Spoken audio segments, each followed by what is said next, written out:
All right, good evening, everybody. Welcome to War Games Podcast number 13, the best of all. For those of you that don't know, I have a big 13 on my neck, so it's a good number. So, welcome, everybody. Hopefully, you are all having a good Wednesday evening. Joining me tonight are some special people in Loster. So, we have Soto with us tonight, as well as Locke, and, of course, Loster. So good evening, gentlemen. I'm special. Hello. You're double pane glass window licking special. Still special. Yes. So tonight, guys, first and foremost, we are going to be recapping Task Force Charlie and Task Force Bravo, which, as you guys know, if you pay attention to the title or watch the streams from this weekend, these were the last two operations of Operation Crimson Moon. So we are now done with our deployment. We are moving on to our FTX cycle. So firstly, we're going to go over Charlie, since chronologically it was the first one. And I was Task Force Commander for Charlie. Soto, I believe in a rare instance, you were filling in on the ground, correct? I was indeed. I was taking bullets to the face like the best of them. Outstanding. And Loster, of course, filling your normal role as a 3-2 actual, correct? A firm. And Locke didn't fill in because he's a bag of shit. So, Saturday for Task Force Charlie, the operation was fairly simple, as most of them are. Well, at least the idea of the operation was simple. We were going to be taking the gun trucks a couple clicks north up to the town of Emmen to basically block off the end of the peninsula in preparation for Task Force Bravo's assault of the airfield, which you guys are looking at my Android right now, seeing the town of Emmen. So basically, we just pushed directly north up the ASR with the gun trucks. It was fairly simple. We didn't even fully mount the trucks. We did a soft mount and walked the trucks all the way up there for the simple reason that, and somebody asked us in the stream why we didn't mount the trucks and drive up there, why we stayed soft dismounted. And the reasoning behind that was we were only a click and a half, just over a click and a half away from the objective. And if the enemy had patrols out in the forest, I didn't want to take the time to stop the convoy, herringbone, dismount everybody. If we would have taken contact along the route, guys would have immediately just been able to react to contact and engage them. So that it would have been, in my eyes, not necessarily a waste of time to mount the guys up, but it was safer to just walk the trucks all the way up there. And WAGs, we will get to that shortly. And very quickly, Liquid, thank you very, very much for that 3-month resub, brother. I appreciate the support to the channel. Now, we continued to push the gun trucks up north. As I said, we got up there, crested a hill, and there was a gunboat sitting out in the water. One of the really fun gunboats. It's got the fucking 50 cal on the back with thermal capabilities and the fucking GMG on the front of it, which is a grenade launcher. In the lead truck, I was fucking furious. I was yelling for them to engage with that fucking 50 cal because they were well within engagement range, and the gun never opened up. Well, come to find out afterwards in the debrief, the guy in the turret had fucking DC'd when they crested the hill, and they were trying to get him out and get somebody else in there and get engaged and this and that, which was alright. It's understandable. I guess it's half-assedly forgiven.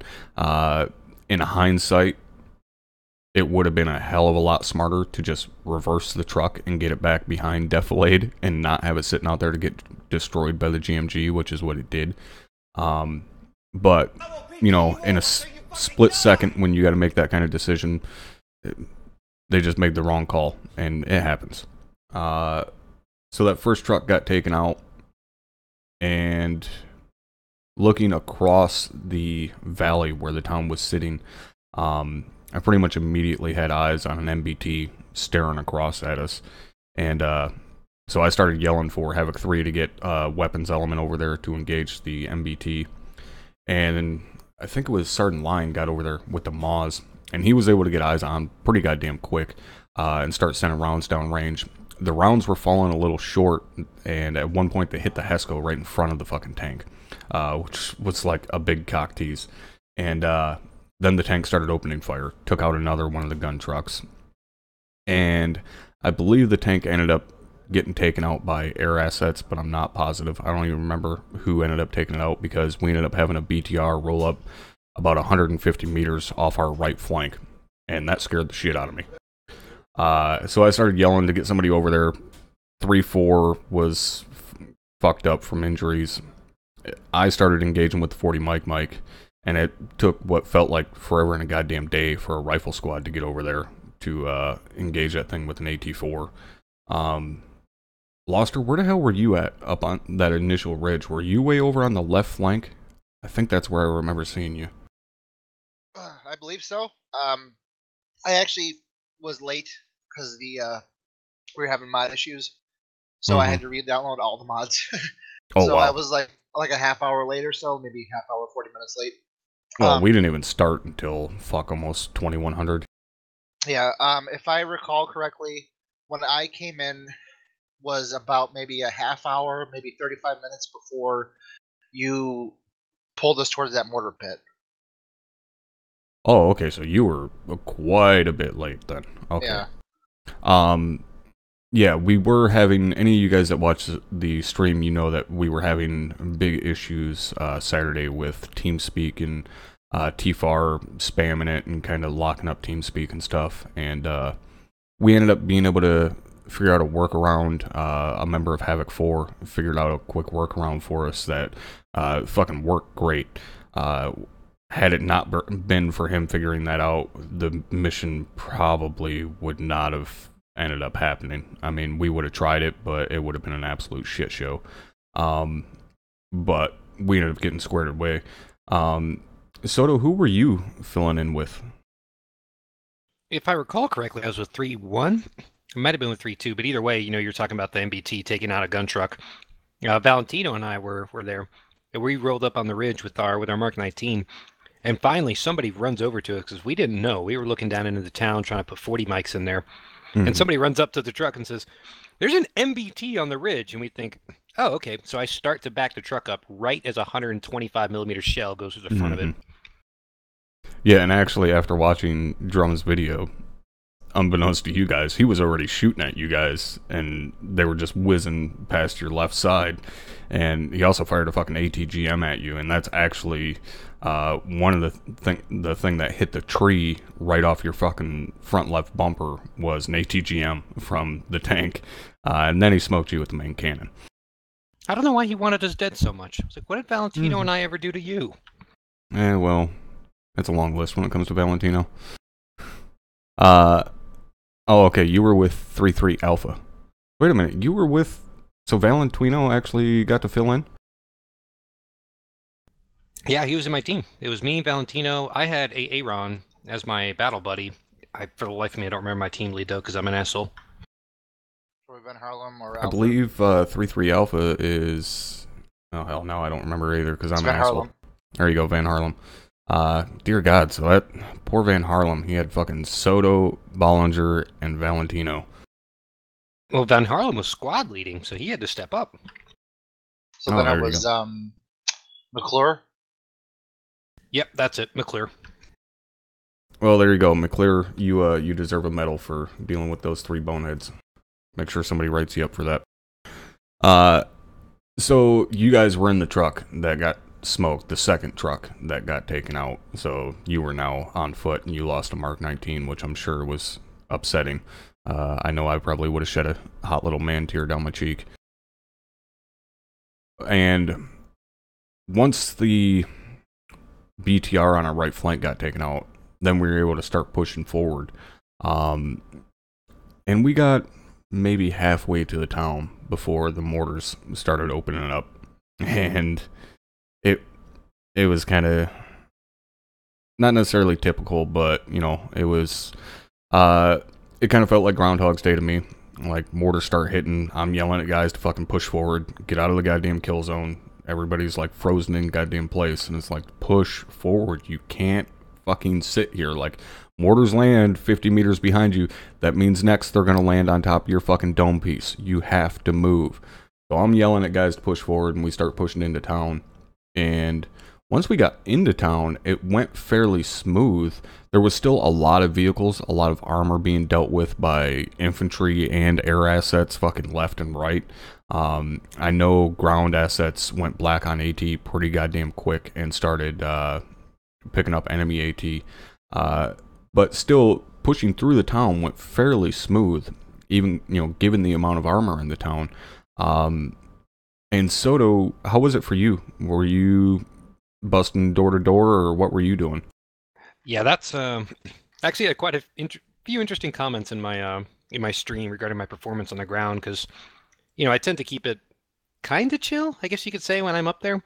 Everyone makes fun of me for saying biscuits instead of bitches or whatever when I'm flying. On the ground, I developed a very foul mouth, because that was like the first thing in my flight for Bravo. Everyone's like, "Wow, you're much nicer when you're in the air," but no, it's yeah, that's because you have 2,000 feet of airspace between you and the guy shooting at you. Oh yeah, when there's literally a mile between me and the guy, putting rounds up, you got time to be a little bit nicer. But man, when you're getting up in the business with it, you start to remember.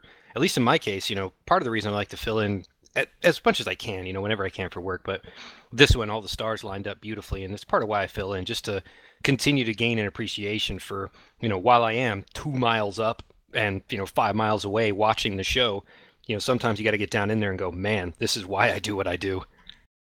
Right, and you suddenly remember how much of a bad influence I am, and you're like, you cocksucking motherfuckers! I don't know, we've been around so long, at this point, I'm not sure which one of us is the bad influence. Oh, I am. So, did it go smooth for you, or were you just getting your shit pushed in left and right in the town?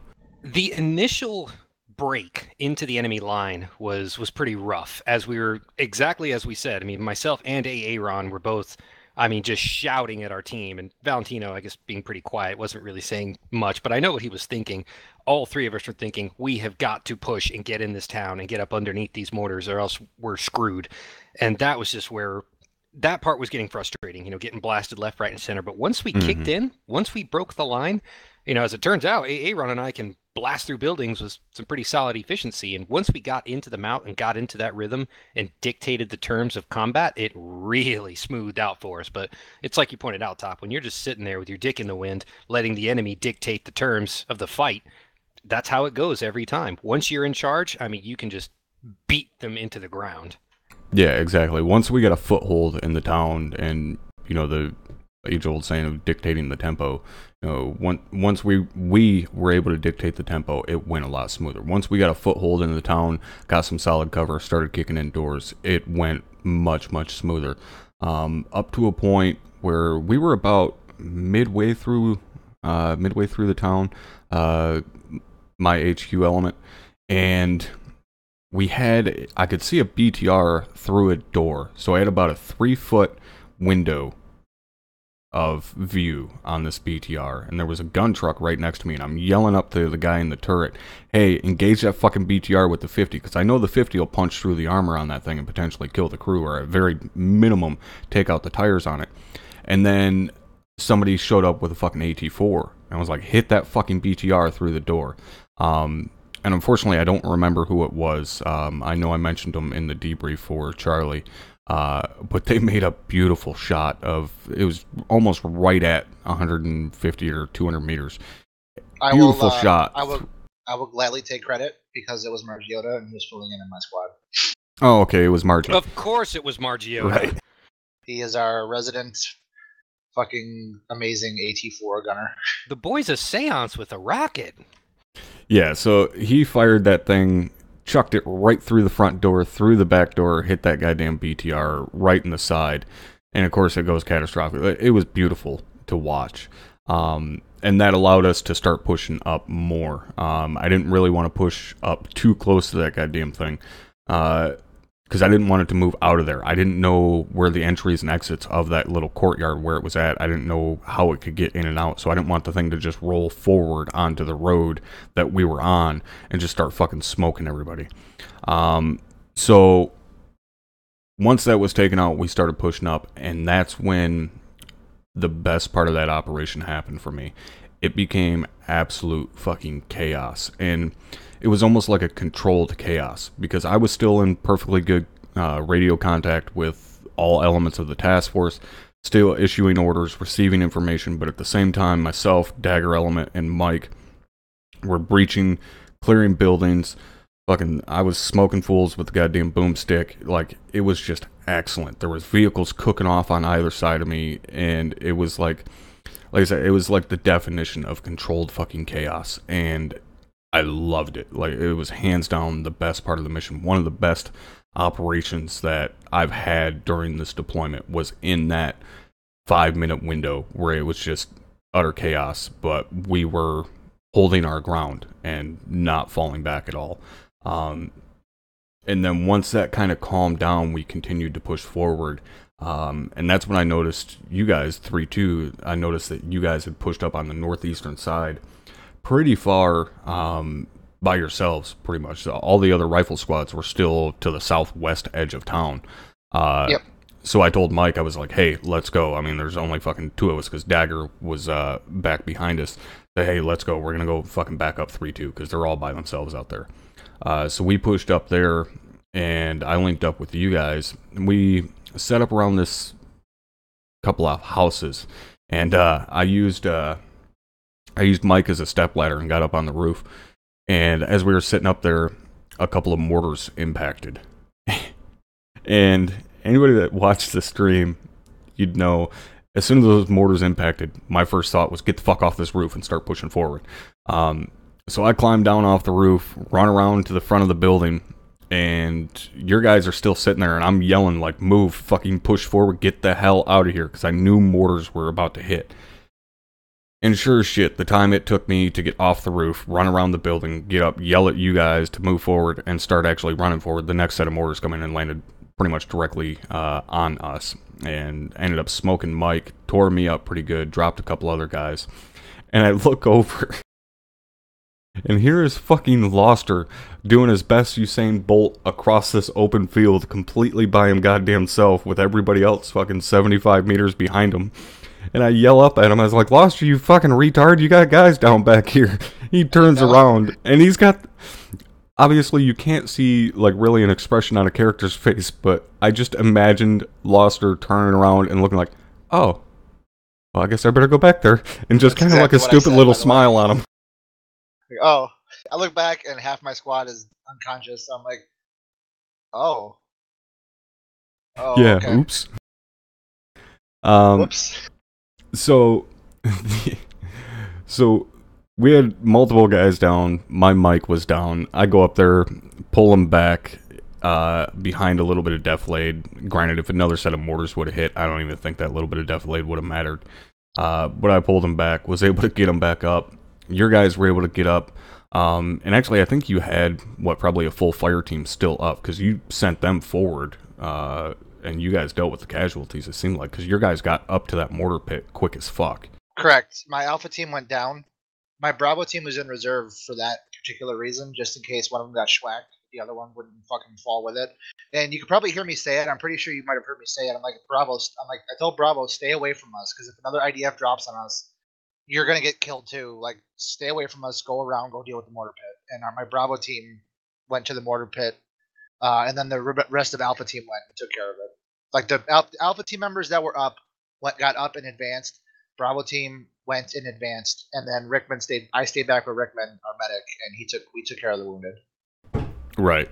And Ty, as far as your question, being able to see the events as we talk about them, that makes it incredibly difficult because one, we're going to be talking about 2 different task forces tonight, and 2, I would have to be jumping all over my video, and eventually you guys would run out of shit to look at while we're sitting here running our cock flaps. So, short answer, no.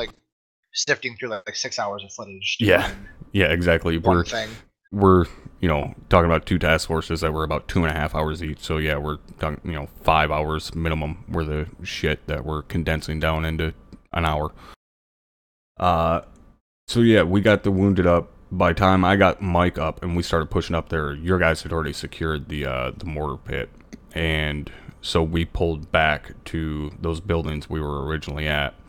And that's when we had that fucking KA-52 lift, or it might have been a Hind, I can't remember. I didn't get a great look at it. But I spotted it I guess long fucking before anybody else did. I seen it just hovering out there in the fucking ethos. So I called it the Dagger, and I was like, hey, we got a fucking enemy helicopter in the air. Get air assets in here. And that's when the shit show began of the fucking, what is now typical Sidewinders not wanting to work properly and shit like that, which I know is something that Soto is fucking trying desperately to take care of.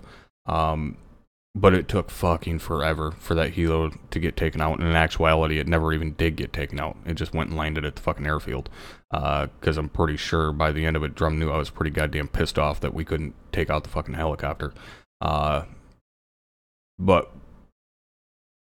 the helicopter pretty much made us all hide inside of a goddamn hole for about 15-20 minutes before Drum realized that I was about to have an aneurysm and choke someone if the helicopter did not leave. So he made it go back to the airfield and land because he knew that something wasn't right. Like, we should be able to take out that helicopter no problem. So he knew that something wasn't right, that helicopter was still up. So he just sent it back and landed because he knew if everything was working properly, that helicopter would have been dead within, a minute of us spotting the thing. So once the helicopter was basically called off, we pulled back deeper into the town, and you guys pulled back with us, right, Luster?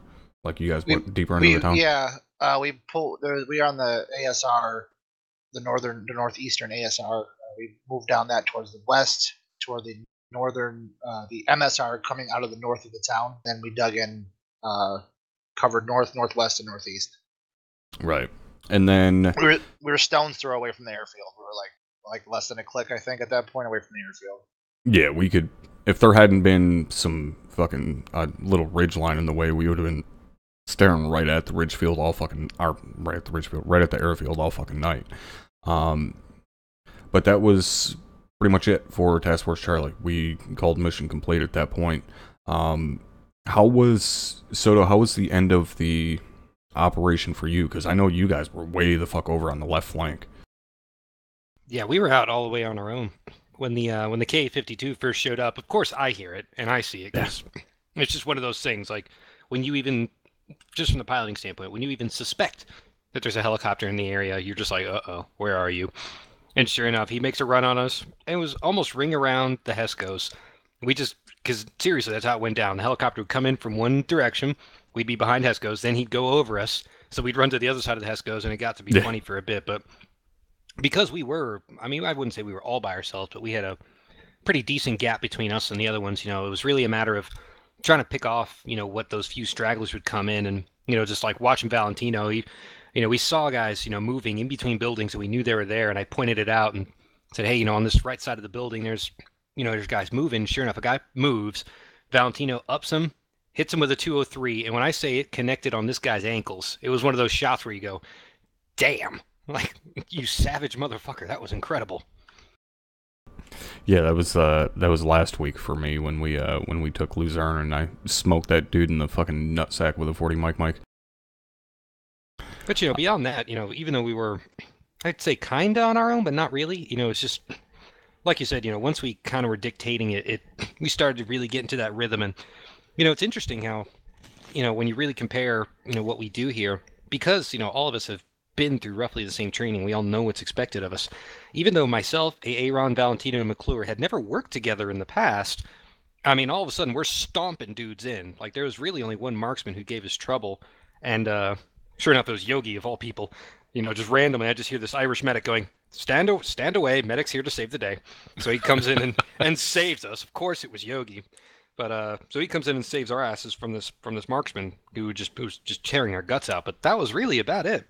After that, it's just one of those things that, again, continues to make the unit special because we all knew what was expected. We all knew the SOPs. We all knew what to do. So despite the four of us never having worked together, we, like you said, we stomped them into the dirt once we started to dictate the tempo. Right. And Ty, yeah, I think we can do that. We can skip ahead in the video a little bit to where we actually get to step off, which, as you can see from the slider there, is about an hour in. So we did get started pretty goddamn late Saturday. But that being said, that was the end for Task Force Charlie. It was not a great operation. It was successful, but there was definitely big mistakes made as far as I talked about in the debrief, acquisition of armor targets and engaging them. There was some issues there, as well as you can see here, fucking guys not knowing how to maintain spacing between a fucking truck. I don't understand what's difficult about stopping, waiting for a truck to get 50 meters ahead of you, and then starting to drive, but apparently it's a foreign goddamn concept to some. But ultimately, again, we were successful, and this operation did give me a 5-minute long tactical fucking hard-on that was smacking against the bottom of my desk when we were clearing buildings, so that was somewhat redeemable, or redeemed. Now, going into the next operation of this last cycle, going into Task Force Bravo, I was Zeusing, Soto was flying, and Loster, did you get to fill in at all for Task Force Bravo? No, I was too late, but I watched a good chunk of it. Oh, right on. I watched your POV, actually. Oh, okay. Zeus. So. So going into Bravo, we had something special planned for the task force. This had been in the planning pretty much from the beginning. And, I was hinting at it in the stream all night, telling you guys that, yeah, we got a special surprise planned for the task force and stuff. And guys started kind of slightly picking up on it and understanding what was going on, but not necessarily. A lot of guys were guessing about it and stuff. Well, before the operation even started, I had pulled all air assets into a channel and briefed them as to exactly what was going to happen. So, if you guys thought that maybe Soto was acting a little bit weird and stuff like that, yes, he knew what was about to happen. He was briefed ahead of time, so we were kind of working together to make this happen. But the operation itself, and we'll get to, the ending obviously here shortly, but the operation itself, starting off, they were to move up and assault the airfield, and they were taking the gun trucks as well.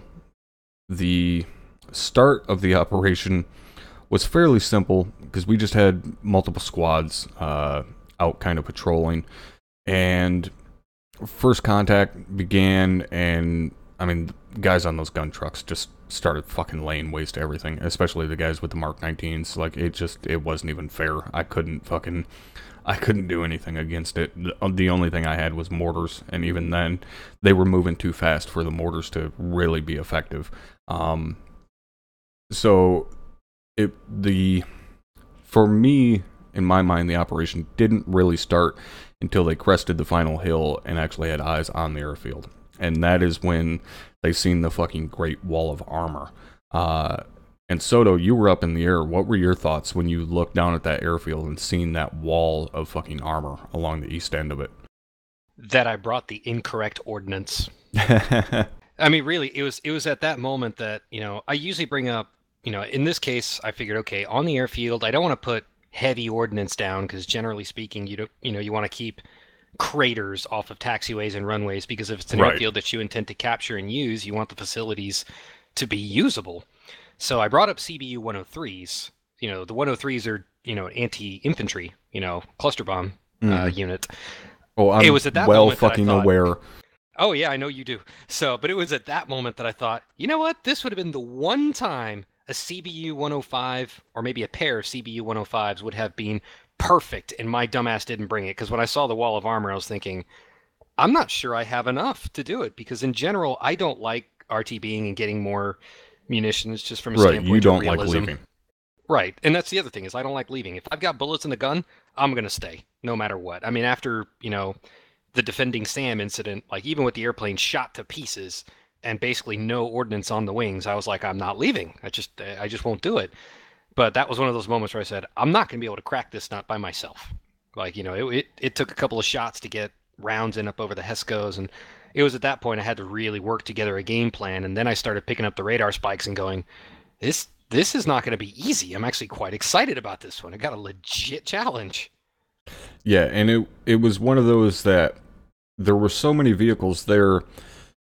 Even if you had more ordnance, it would have been incredibly difficult for you to use all of the ordnance to take those out, just because of the fact that at the start of it, there was so much AA on that airfield.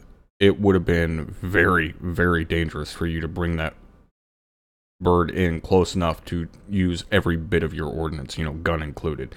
Yeah, and if it hadn't been for 2-4's ability to start eliminating that armor, it could have been pretty bad, pretty goddamn quick. But that being said, that wall of armor stopped them cold for probably 15 to 20 minutes. They could not move forward because there was just so much armor there.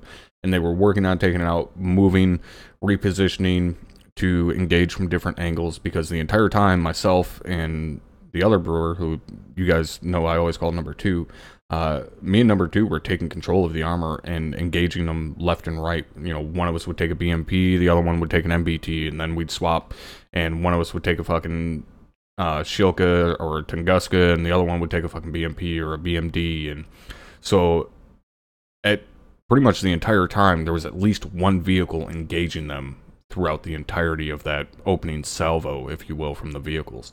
And it kept them pinned down really goddamn well. Like I said, it was a good 15 to 20 minutes before they were finally able to start pushing forward. And then when they started pushing forward is really when they started getting hammered. The vehicles didn't fuck them too bad because they did have a lot of defilade to work with. They had a couple of good hilltops, creating a ridge complex there that they were able to work with and stay back behind cover. But once they started pushing forward, now they were somewhat out there in the open, especially as someone mentioned about the squad along the beach there getting tore up. They got tore up by an AGS-30. And anybody that's come across an AGS-30 knows exactly how fucking devastating those things can be. Luckily for them, I was controlling the AGS-30. Otherwise, it probably would have been even more fucking devastating. But it tore the guys up on the shoreline pretty goddamn good. And it kind of continued to be that same song and dance until they were able to get up to that wall of Hescos at the east end of the airfield. Because even after they took out the guy on the AGS-30, I sent one of the patrol boats, just like the one you guys are looking at now, around to the south side of the peninsula, and that boat started lighting them up with the grenade launcher on that, until there was multiple wounded on the boat, and I turned it around, pulled it back, and sent the guys into the base, because they were all fucking chewed up. But once they got up to the Hescos of the airfield, Soto, what was your plan from that point? Because obviously, that airfield isn't very big, so you're not going to be dropping a fuck ton of ordnance into the airfield when guys are already on the airfield. So what was your plan at that point? Was it just, all right, I'm into recon mode now, let's give these guys as much information as I possibly can, or what? Yeah, that was precisely it. Once they broke through the Great Wall of Armor, it was just a matter of saying, okay, the only way I'm going to run Cass in here is going to be DC. And I know generally speaking the boss doesn't like calling in danger close stuff, so it was just one of those things where it's like, okay, now I need to basically give him a play-by-play of absolutely everything that I can see, from up here. So every time something was moving, I mean, you heard me on the phone with Dagger. I was on the phone with Persia going, hey, this is here, this is now here, this is now here. Okay, you still got tubes up in here. And that was really what it came down to, whether or not, I didn't know what was going on down there. I mean, I think I maybe got visual on Dagger once, like actually physically, saw him and said, okay, there's the command element. Only once in the entire sortie, because usually I try to see where they are in relation to see what they can see, so I'm not just Right. constantly giving him repeated information where he's just like, dude, I'm hearing this from a million people, I got it, that kind of thing. Yeah, so or I was just like information that's completely non-relevant given their current situation.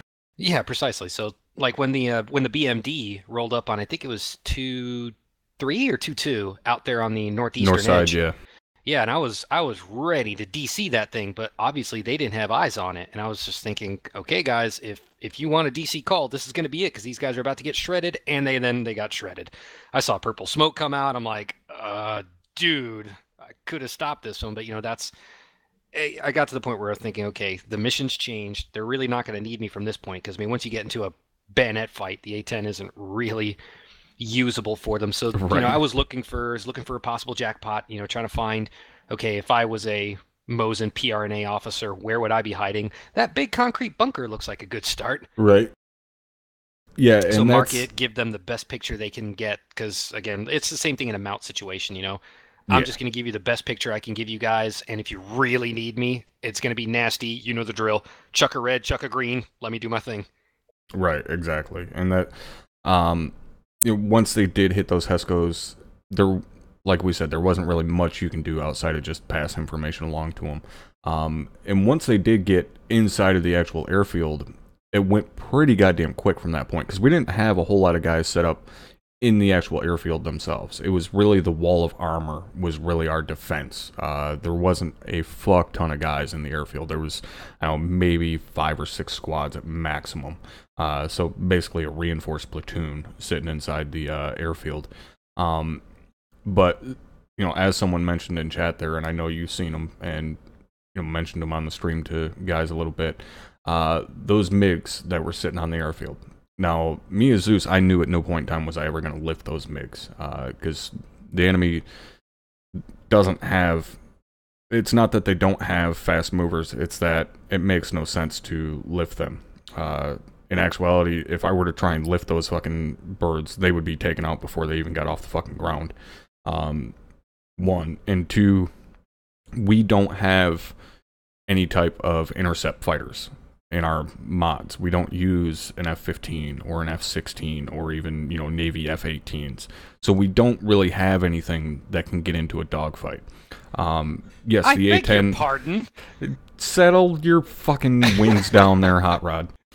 Yes, the A-10 is capable of taking out air-to-air targets with the Sidewinders, but as we know, they're not exactly fucking reliable, and they don't quite work the same way as what they do in real world. So they're nowhere near as effective in Arma as what they are in real life. And so the A-10 isn't really effective against fast movers like it should be. So in actuality, if I were to lift those, they would immediately be fucking blown out of the sky by a Navy F-18 sitting somewhere off the fucking coast. So they were just there to give guys something to look at, really. It was just window dressing, basically. And to give Soto something to stare at and say, okay, are they going to lift? Are they going to lift? Are they going to lift? Because if I see a pilot going towards that fucking cockpit, I'm smoking them. And I'm sure you were probably keeping a pretty close eye on them throughout the entirety of the other operation, am I right? Yeah. At least once a minute, I would snap the TGP over there and go, no heat signatures? All right, we're good. We're still okay. Right.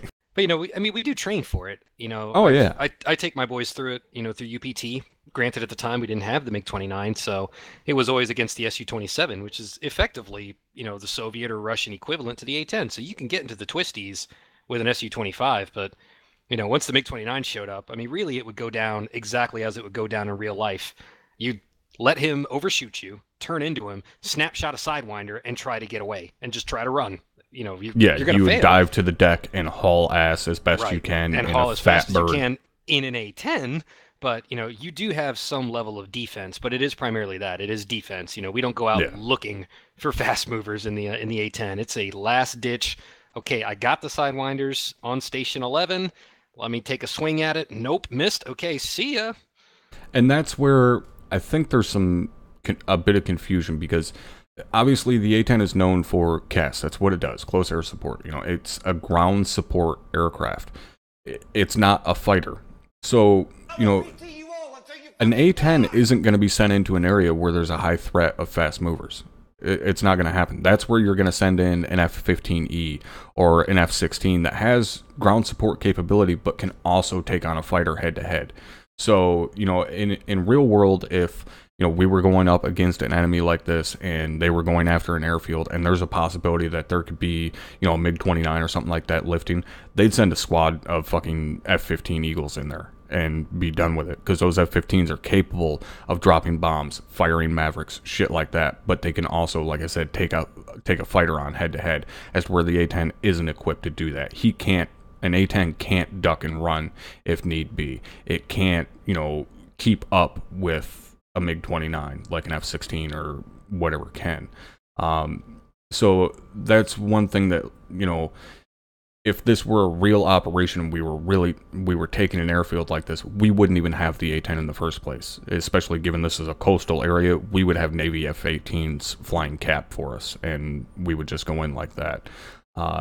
So that's, one thing that guys have to understand is, we have to kind of mold things around the assets that we have, which is the A-10. So it's just, like I said, the MiGs were just there as window dressing. Yes, it would be fun to see Soto fly an F-15, but I would never, ever give up the A-10 for the F-15. So that being said, the guys pushed into the airfield. And like I said, it went pretty quick once they were, and here's Soto's vehicle getting blown up, and him and, who was it in the truck with you? Was it Valentino or? Yeah, there's Valentino and I weeing ourselves. Yeah, running away quickly, doing their best Seagulls impression and run far away. Mine? And so pushed into the airfield, got moved through there fairly quick because, again, there wasn't that many guys in the airfield. Able to get into that bunker and grab the HVTs, and there was 3 HVTs in there. They were able to snatch them up, and that is when number 2 sent the message to Drum, who was the task force commander, that there was imminent nuclear threat. They needed emergency extract via air assets. Now, that was kind of our big surprise, is we knew we were going to end the operation with us firing a nuclear missile on Luzerne. And we had it all planned out, all timed out, including the flight time of the rocket and everything, or flight time of the missile, from where it was at to the center of Luzerne. And we had it planned out that once the helicopters were about halfway over Luzerne, we could fire the nuke, it could hit the town, and it wouldn't actually destroy any of the airframes.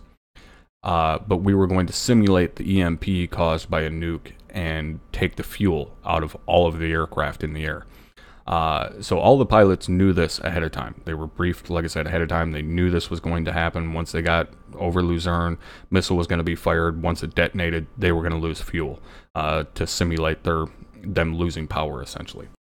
So the birds were going to have to auto-rotate down, and Soto was going to have to glide his bird in somewhere. So the end is basically ready to go. They call in for emergency extract. And this is where there was a lot of kind of like questions and wondering and shit like that, because they called in 2 Phoenix Heavies, which Phoenix Heavies are CH-47 Chinooks. Sometimes we can fit the entirety of the task force into Chinooks. Sometimes we can't. It depends on kind of how full the squads and stuff like that are. So the decision was made to call in 2 Phoenix Heavies and a normal Phoenix, which is a Black Hawk. Now, in order to get all 3 birds in there, Warlord, which is the AH-64, had to go back and do what we call a uniform change, which means they were swapping from the Apache to the Black Hawk. So they were a little bit behind the other 2 birds, the 2 Phoenix Heavies, the Chinooks. So Soto, who was in the air, was relaying. He was doing what's known as FAC, forward air control. So he was relaying information from Dagger on the ground to the Phoenix Heavy pilots who were, in the air on their way to the airfield to extract. He told them to stop and circle and wait for the other Phoenix to catch up so they could bring the entirety of the flight in together. So that they didn't have 2 Chinooks land and then 45 seconds later the Black Hawk come in. Because again, Soto knew what was going on, so he knew it would have fucked up the timing of everything if we had one Black Hawk that's, a minute behind the rest of the extract birds. And that caused, we'll say, a slight bit of anger from Drum, because Drum didn't know what was going on. Let's call it annoyance. Yeah, slight annoyance. Drum was pretty well fucking pissed. And at the time, I didn't even think about it. And even I was like, what the fuck are these guys doing? Why are they circling? They just got called in for fucking emergency extract. I didn't think about the fact, oh yeah, duh, dumbass. If the fucking Black Hawk is behind him, now I have to wait for the Black Hawk to get over the town. And the 2 Chinooks are going to be fucking 3 clicks ahead of them. So I didn't even think about it. Luckily, fucking Soto had his goddamn head screwed on and was like, hey, I've got to stop these guys and get them all together, otherwise it's going to fuck up the finale. So Soto kind of saved the mission in that single thought of, oh, I need them all together. Had it not been for him, having that thought and stopping those birds, it would have fucked up the entire end of the operation. So he had them stop, circle for a minute. They got all grouped up. The entire flight of Phoenix Element comes in, starts picking guys up. Now, prior to that, fucking 2-4, of course, had spotted my goddamn Scud launcher. Now, and here you can see Donnie almost getting hit in the back of the head with a 40 Mike because he's oblivious and Irish. He was probably drunk. 2-4. Right in front of you. I know. 2-4 had spotted my goddamn Scud, and where I had the Scud, a lot of guys were like, well, why didn't you move it somewhere else? Why didn't you hide it behind something? Why didn't you put it on, the other side of the island? First of all, we didn't expect guys to be looking 2 clicks off to the northeast just randomly at some goddamn island and go, oh, hey, there's a Scud launcher over there. Like, we, figured everybody would be like, in oh shit mode, we need to get the fuck out of here. There's an emergency extract coming in. Everybody fucking group up here towards the center of the airfield and get ready. But no, of course, fucking 2-4 being 2-4 had to be like, all right, we're ready for fucking anything, and see my goddamn Scud launcher. Number 2, our flight time was calculated from exactly where that ICBM launcher was sitting. Had I moved it, it would have changed the flight time and potentially screwed up the finale. So I couldn't move it at that point. So then it was go into damage control, message Havoc 2 and say, hey, tell him to fucking ignore it. Stop fucking up my game plan here. And then, of course, word got up to company that there was a Scud launcher sitting out there. So then Dagger is trying to call Soto here and tell him to engage the fucking ICBM, which Soto knows he can't engage it because it's going to fuck up our Michael Bayness. So you started pulling shit out of your ass about why you could not engage that bird. Like, I know the first time you were like, oh no, I'm pretty sure that island's deserted. I don't see anything moving down there. I don't have any heat signatures. And then it was something about ROE dictates I can't engage or something like that. Like, yeah, I know like you were just, NBC you were grasping at straws. I can't engage a Scud. I'm like, guys, shut up. I know why this is here. Yeah, exactly. And it's, I know, like, you sitting there, you were just like, oh, come on, guys, please just get the fuck out of there. I'm running out of shit to say. Come on. But the birds finally got in there, landed. Everybody got in. And once they got in the birds, that's when, I hopped in the ICBM and took remote control of it. Had everything set up, ready to go, lifted the pylon. And then that's when you went into fucking basically your best goddamn Daniel Day-Lewis and started acting your ass off like, we got pylons lifting, this and that. And once I got word from number 2 that they were over the town, I hit that launch button on the little tactical nuke there. And when I hit that launch button, I immediately heard you come over the fucking radio going, we got a missile launch, we got a missile launch. And I didn't hear shit from the other birds because I'm guessing the other pilots were like, all right, here we go. This is going to fucking suck because they knew what was coming. What was your thought when you knew that missile was in the air getting ready to land? Was it, oh, fuck, this is going to suck. I got to try and glide this bird down somewhere? Or was it, this is going to be cool? Well, the first thing, I mean, the reason you didn't hear the other pilots, and it's actually part of where we kind of had the big disconnect on the hold for the extract, is we were communicating on 7-1 when I started facking the guys. Wow, that doesn't sound right at all. All right. Yeah. All right. So when I began forward air controlling the remainder of the air assets, you guys heard it here. Soto likes to fat guys. Yeah, there it is. So we had to, we were on 7-1 because we didn't want to clog up 7-0 with all the nonsense. So that's where a lot of, the times you don't hear us talking, we are talking to each other, believe me. It's a constant flow of communication, both in the air and air to ground. So that's where that one came in. But yeah, we started talking on 7-1, and I warned him on 7-1. And then in hindsight, I probably should have got on 7-9 too, because every pilot has 7-9 in both earpieces at maximum volume, because that's the time.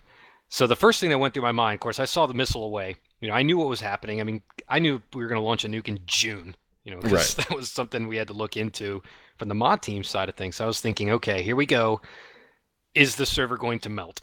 That was the first thing Yeah, that that went through was my head. everybody's biggest concern. Are we about to kill the server? Yeah, I knew it was going to be close. And from my testing, from, just going through it, I figured it wouldn't. But the problem was the map. As we all know, Nap's buildings are a bit, napfy. Yeah. So that was my concern. Was hitting Luzerne was going, oh geez. I was hoping you'd send it out over the water and, you know, go for a simulated launch against Japan or something. But either way, we landed at that point, and I thought, okay, here we go. Here comes the flash. I was counting it in my head. I'm just 1 Mississippi, 2. I knew how long the flight time was, so I was like, here it comes, and flash. There it is. Okay, I got a little spike. Oh my God, we're all still here. Excellent. Yeah. And then the engine shut down. I was like, why did I even tell you? Because the part you missed about that was simulating the EMP was, how do I shut down their engines? What do we do? And I said, just get into Zeus and take out the fuel in our birds. And you were like, you can do that? I'm like, yes, although now I'm kind of worried I've given you this newfound power. Yeah. Well, see, the reason it was an issue for me was before, and I don't know when they added this ability, but for the longest time as Zeus, you couldn't edit a vehicle that had a player in it. You couldn't edit the fuel in it, the ammo, nothing like that. So, yeah, I had no idea that we could do that because for the longest time, it would always tell you cannot edit player vehicle or some stupid shit like that. Yeah, it all changed from the pylon system, where now it's an editable thing. So anyways, so I tell Top and number 2 that, you can drop the fuel from the aircraft while we're in them, and then bang, out goes the motors. Now, anyone who saw it when the missile launched, I had my waypoint set for Minnesota already in my head, and I turned straight for Minnesota, and I know the A-10 climbs at its best at 180 knots, 21.5 degrees nose high, and I put the throttles to the firewall and said, I need you to climb like a homesick angel, baby, because I'm going to need every bit of altitude you can give me for the next couple of minutes. And sure enough, boom, there goes the motors. And I'm like, all right, here we go. I haven't done this in a long time. I can't remember the last time I practiced gliding home in A10, but I was like, all right, showtime. Yeah, and you ended up gliding, I mean, it was, like 10 clicks damn near, or something along those lines. I mean, it was a long-ass distance, and I know, I mean, even myself, I was surprised, not so much that you were able to reach the airfield, but that you were able to set it down safely. But I didn't know how well they had the flight model done as far as the A-10, because I know the A-10 can glide very well, because it has massive flat wings. That's why the A-10 is so good for CAS, because it can fly obviously very slow, and it's incredibly maneuverable because it's got those huge fucking flat wings on it. But I didn't know if you would be able to set it down safely, if you'd be able to bleed off enough speed to not get armored and just have the thing bug out and fucking blow up on you. So I was very pleasantly surprised to see that you were able to set the bird down safely. Now, the same can't be said for all of the helicopters. Poor And of Alder, man. yeah. As you guys know, it's pretty much a running theme that when I Zeus, I end up either severely injuring or killing Drum in some way, shape, or form. I can blindly fire a rifle into the air and the bullet will find Drum's head 2 clicks away. Now this operation, that never happened. I never hit Drum. And I was sitting here thinking to myself, like, oh, holy shit. I'm going to go full operation and not down Drum. This is going to be a first. Nuke goes off. We pull the fuel out of all the helicopters. The 2 Chinooks are able to auto-rotate down successfully. And it was beautiful. Like, their ability to get those birds down onto the ground was fucking beautiful. Done perfectly. I mean, just for what it's worth, can we give a shout out to Bowman and Warren for that one? Because that was they did sweetheart. Outstanding job. Chief Stowe. And I believe it was Stowe that I was watching, and the way he was able to bring that fat-ass bird around, and any of you guys that haven't actually been around a Chinook, like, those things are fucking huge as helicopters, and to suddenly lose power in one of those, that would be fucking terrifying. And, Susie's got a fat ass, but he was able to fucking set her down pretty well. Where the exception was, as Soto already mentioned, was Mr. Adaran, who was in the Blackhawk. Now, it looked like I wasn't watching him, but it looked like he was able to get it down. However, the problem was he still had too much forward momentum, and it ended up smoking into a fucking pine tree head on. And of course, the bird goes fucking catastrophic, kills everybody on board. which is, something that realistically could happen. They can't always bring it down perfectly in an open field. So he ended up smoking a pine tree. Everybody dies. And after like a minute, maybe, guys start, speaking up in my chat saying Drum was on that bird. I'm like, no, you're fucking kidding me. No, Drum was not on the fucking Blackhawk. Sure as shit. The entirety of the HQ element was on the fucking Blackhawk. So I didn't even have to shoot a goddamn gun at him, and I still ended up killing Drum. And I was like, well, so much for that. The streak is still alive. Yeah, I was quite surprised when I got a call from Dagger on my landing, because I had it side slipped like crazy, because I give myself a little bit of reserve speed on the final approach, because at this point, I was dropping altitude, holding airspeed, dropping altitude, getting to that point, and I'm side slipping it like crazy. I've got, left aileron in, right rudder in, and I'm basically drifting the airplane. I'm turning the entire plane. Speed. Yeah, I'm turning the entire plane into an air brake just to make sure I don't overshoot the runway, because you only get one shot at it. And I put down a fairly good landing. I mean, any landing you can walk away from, as it were. But, great landings when they can use the airplane again. And I get a call from Dagger going, Thunder, Dagger on 7.5. I was like, what? Hi? Nice landing. I was like, thanks. Why are you here? And that's when I discovered what had happened to the Blackhawk. And yes, Vertigo, at least I'm consistent. And as Ty pointed out, when you were part way home there, you ended up dumping all ordnance you had to save a little bit of weight. And I'm sure that was simulated. That was fun. It was just kind of cool. Like someone brought it up. Someone said, "Hey, dump your ordnance to to do it." And I was like, "Oh, that's actually a good idea," because IRL, there's a button in the top left portion of the cockpit of an A-10 to the left of your HUD that's just jettison everything in an emergency. And I thought, actually, yeah, that is something I would do. Is just dump the pylons and let's see how it goes. Yeah, and so you were able to bring the bird down safely. Both the Phoenix Heavies got down safely. Adaran got kind of butt fucked and ran into a pine tree, and the HQ element died. And that was it for the operation. We had one hell of a Michael Bay ending, and I didn't even think about the fact until someone mentioned it in my chat that we recreated the fucking Call of Duty scene where you're in the Chinook and the fucking nuke gets dropped and you end up dying. I didn't even think about it until someone said it in my chat, and I was like, oh, holy shit, we are recreating Call of Duty here. We've been talking about this for months, and it never came up. Really? That was the first thing I thought when the boss sent me the message says, never even crossed my mind. Nuke. I went, why do you want a nuclear weapon in our mod pack? I'm like, that's kind of weird. And he goes, well, here's why. I said, oh, like the ending of Call of Duty. Yeah, I never even thought about it, but I don't know how good of a view the guys in the birds had. I know Drum said he didn't even see the nuke go off, so I don't know if anybody did. But it did cause some rubber banding, and then the server settled out, and it was perfectly fine, which again was a pleasant surprise, because I was expecting it to kill the server. I was just waiting for it. But we figured, fuck it, if we're gonna, we're gonna end this on a bang, we're gonna end it on one hell of a fucking bang. And we knew, obviously, this was the last operation of the deployment. If the server crashed at the very end, then fine, so be it. But, we're gonna do something. So yeah, that was it. The birds got set down. The guys started moving. I just, to get the operation over with, I just sent a message and said, hey, tell everybody to fucking dig in where they're at. Extract is on their way. Because I didn't want guys to have to run fucking 5-6 clicks to a fob and then, deal with all of that and then call mission complete. So I just told them to dig in. We'll call mission complete here. And that was it. That was the end of the operation and the end of the deployment. So the last thing I want to go over here before we get into kind of our main talking point tonight is kind of a recap of the deployment itself and your guys' thoughts on it. And I know we talked about this a little bit a couple weeks ago on one of the other podcasts. But what's your guys' general thought on the deployment itself? Has it been a fun one? Did you guys enjoy it? What did you like, not like, so on and so forth? Soto, what about you? What's your kind of overall consensus on the deployment?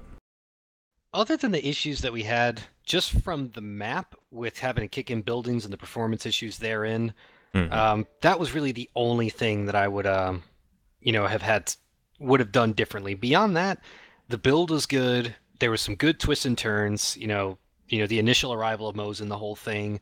Lest I forget, defending Sam. Because halfway through there, it's like the introduction of the SA-19 was a bit of a game changer for both Zeus and for the air assets. Because back then it was just, okay, let's see how sneaky you can make the your man pads and stick in a Shilka every now and again. But this one was an absolute ass whooper. So overall I was with it. Granted, I won't be missing the extremely bumpy runway from NAPF. I'll be happy to see those go, and it'd be nice to have runway lights again when I land at night. Right. Loster, what about you? What are your thoughts on the deployment overall, or on the campaign? This is probably the hardest one I've ever done. I don't remember failing this many missions during a deployment as we have on NAP. Whether or not that was intentional, for Zeus, whether or not we were supposed to fail, that's I don't know. But I remember reading mission failed for I think like 3 or 4 of them. We failed. But I don't know. I like it for the most part. I'm just happy to be off the fucking NAP. I mean, to be honest with you, that's the one thing that would fucking just immediately tank my morale is to join the game. It's like, oh great, I'm in a cop and it's fucking 12 frames. This is awesome. I can't wait to start killing people so my frames get better.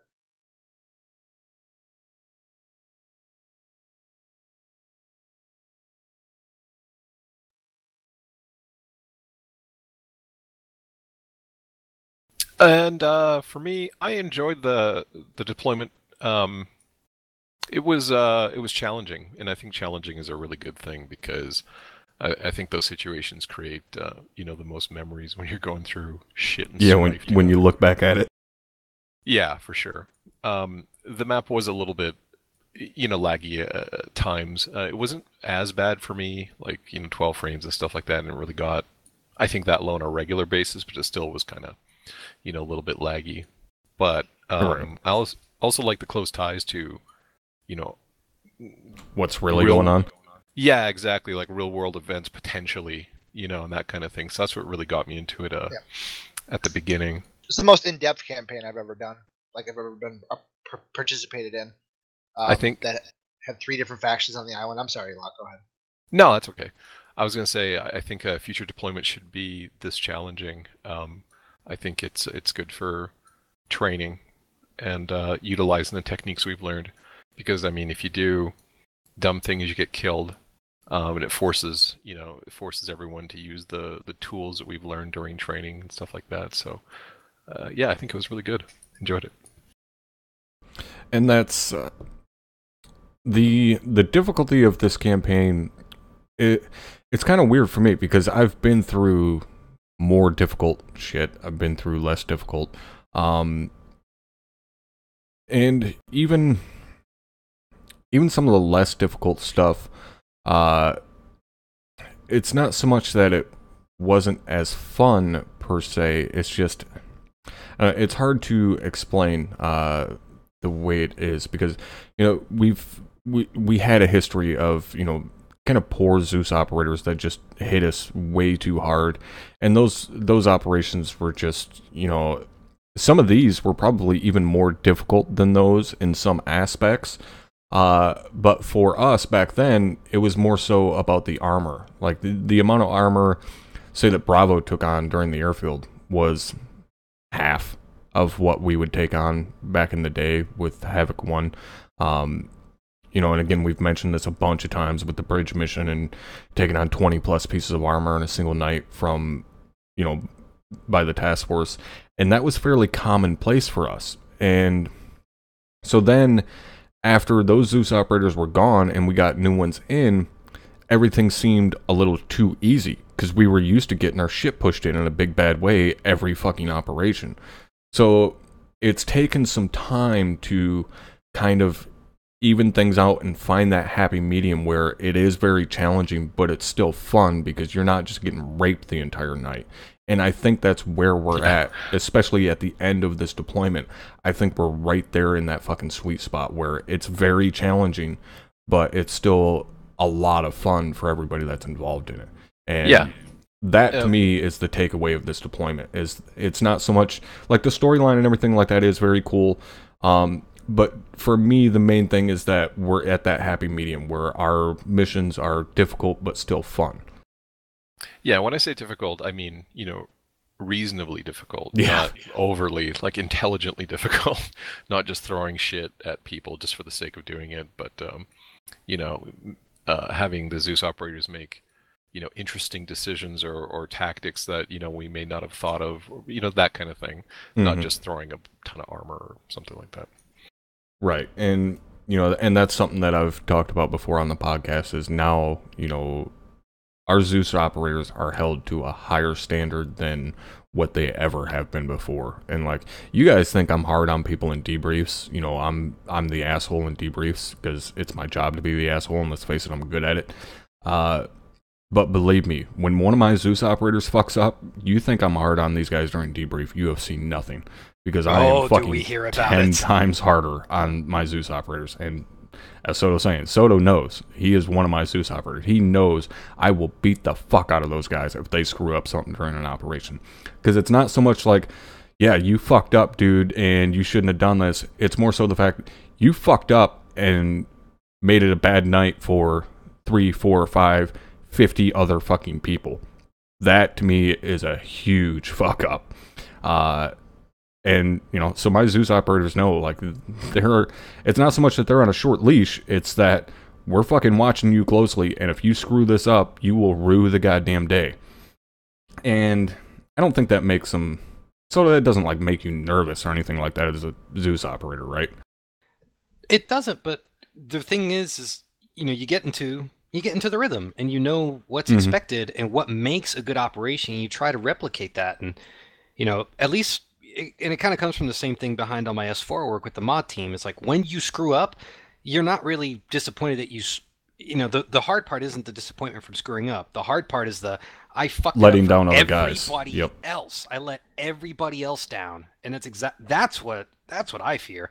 Yes, I know if I screw up, in a Zeus operation, that I'm of course going to hear it from you, but naturally, you're harder on not yourself. I'm not going to hear it from somebody out there who had their entire Sunday night or Saturday night thrown out the window because I was an idiot. And that's what I don't want to have to deal with. Yeah, and in actuality, we tend to hold ourselves to even higher standards than what is expected of us from any HQ element. And, if we screw up, we beat the fuck out of ourselves before, anybody else even has a chance to. Because it's like, oh my God, I can't believe I just fucking did that. And, like with you Saturday night with the, with the TFAR issue, you were beating the shit out of yourself that wasn't caught ahead of time. And, as I said in the debrief, it wasn't fucking... an apology wasn't necessary. It was a simple fucking thing that could easily, there's no real way of testing it until you have an entire task force sitting in a TeamSpeak channel rocking and rolling. But it was still the fact that Soto, put that blame on himself because he's in charge of the mod pack. It's his job to make sure everything's going to work smoothly. So when it doesn't, he takes it personal.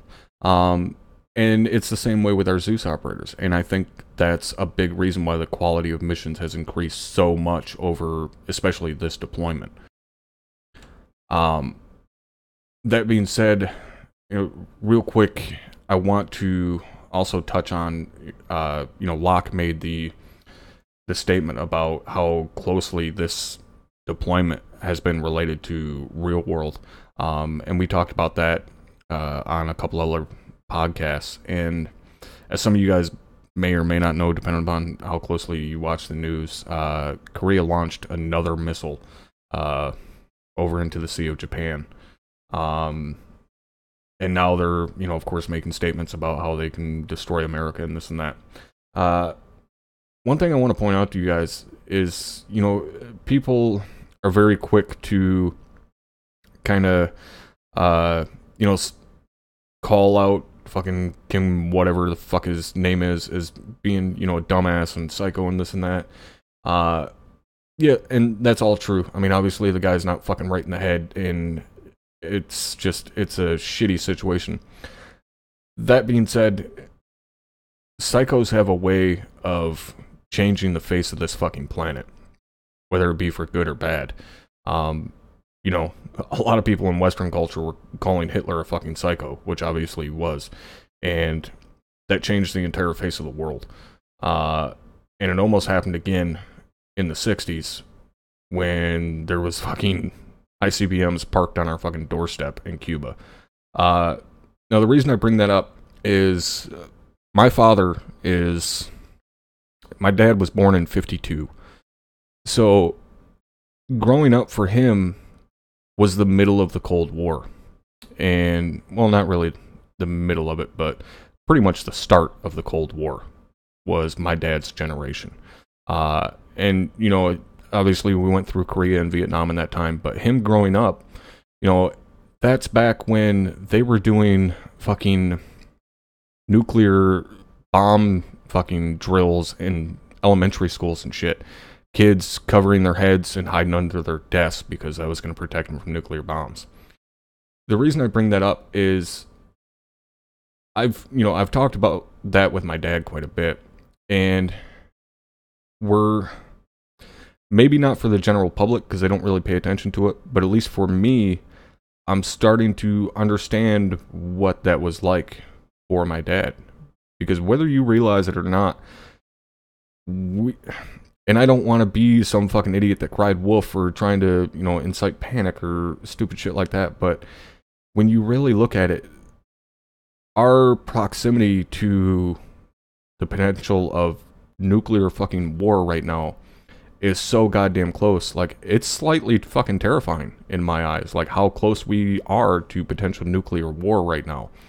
And again, it's not that I want to fucking be some doomsday type motherfucker, but I finally have a bit of insight as to what it was like for my dad in the 60s, going any day we could have a nuke launched at us. And that's kind of the reality we're living in now. And it's fucking creepy. Like, do you guys have those thoughts at all? Like, holy fuck, we could be at war tomorrow with North Korea. Well, in this day and age, with the advancement of technology, like it's become so advanced that, you know, nowhere on the planet is really safe. And if you're targeted by a psycho, you know, it can happen. And really, your lives are in the hands of politicians, I guess. So that's a little scary, but it is what it is. Well, the thing is, and I'm not gonna really bring politics or any stupid shit like that into this, and you know, we're not gonna talk about the Donald and all of that. In my eyes, the saving grace that we have right now, the biggest weapon that we have, is the fact that we have a fucking United States Marine General as the Secretary of Defense. And some guys may think, well, that's, you know, he's going to be more apt to go to war because he's a fucking war hero and this and that. And anybody that's, you know, seen Mattis's, you know, interviews, seen him talk, stuff like that. Yeah, exactly. Chaos Actual. Anybody that's seen stuff from Mattis knows the last thing that dude wants to do is go to war again, which, you know, despite what you may think, is pretty goddamn common when it comes to guys that have actually been in combat. The last thing they want to do is go back into combat. So, to me, that's the biggest saving grace that we have, is that we have fucking Mad Dog Mattis as a Secretary of Defense. And that dude knows, you know, there's that famous saying of him, you know, was it smile and shake the hand of everybody you meet, but also always have a plan to kill them, or something along those lines.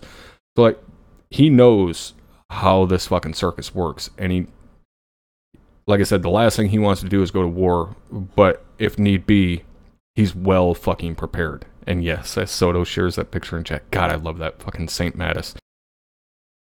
But anyways, I don't want to spend a whole lot of time on that. I just wanted to touch on it real quick, just to maybe get you guys thinking a little bit and say, you know, hell yeah, shit, that's, you know, this is something that our parents went through or our grandparents went through. And, you know, we may not have fucking ICBM sitting on the coast of Cuba right now, but that doesn't really matter nowadays because they can reach you from anywhere in the world. They don't have to be parked on your doorstep anymore.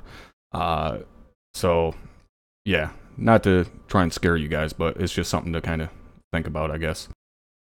So next thing I want to get into tonight is, I don't necessarily want to say I want to educate you guys, but I want to clear up a few things because I've been getting a lot of questions lately as far as some of the terminology that we use in the unit and different verbiage and names and stuff like that. So the first thing I want to go over, and this is something that I talk about in OSUT, and obviously not everybody watches my OSUT streams and stuff, and that is a call sign and a calling station.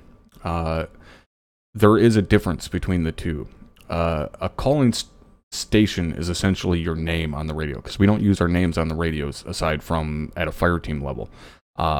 We use our calling stations, which is, again, your name.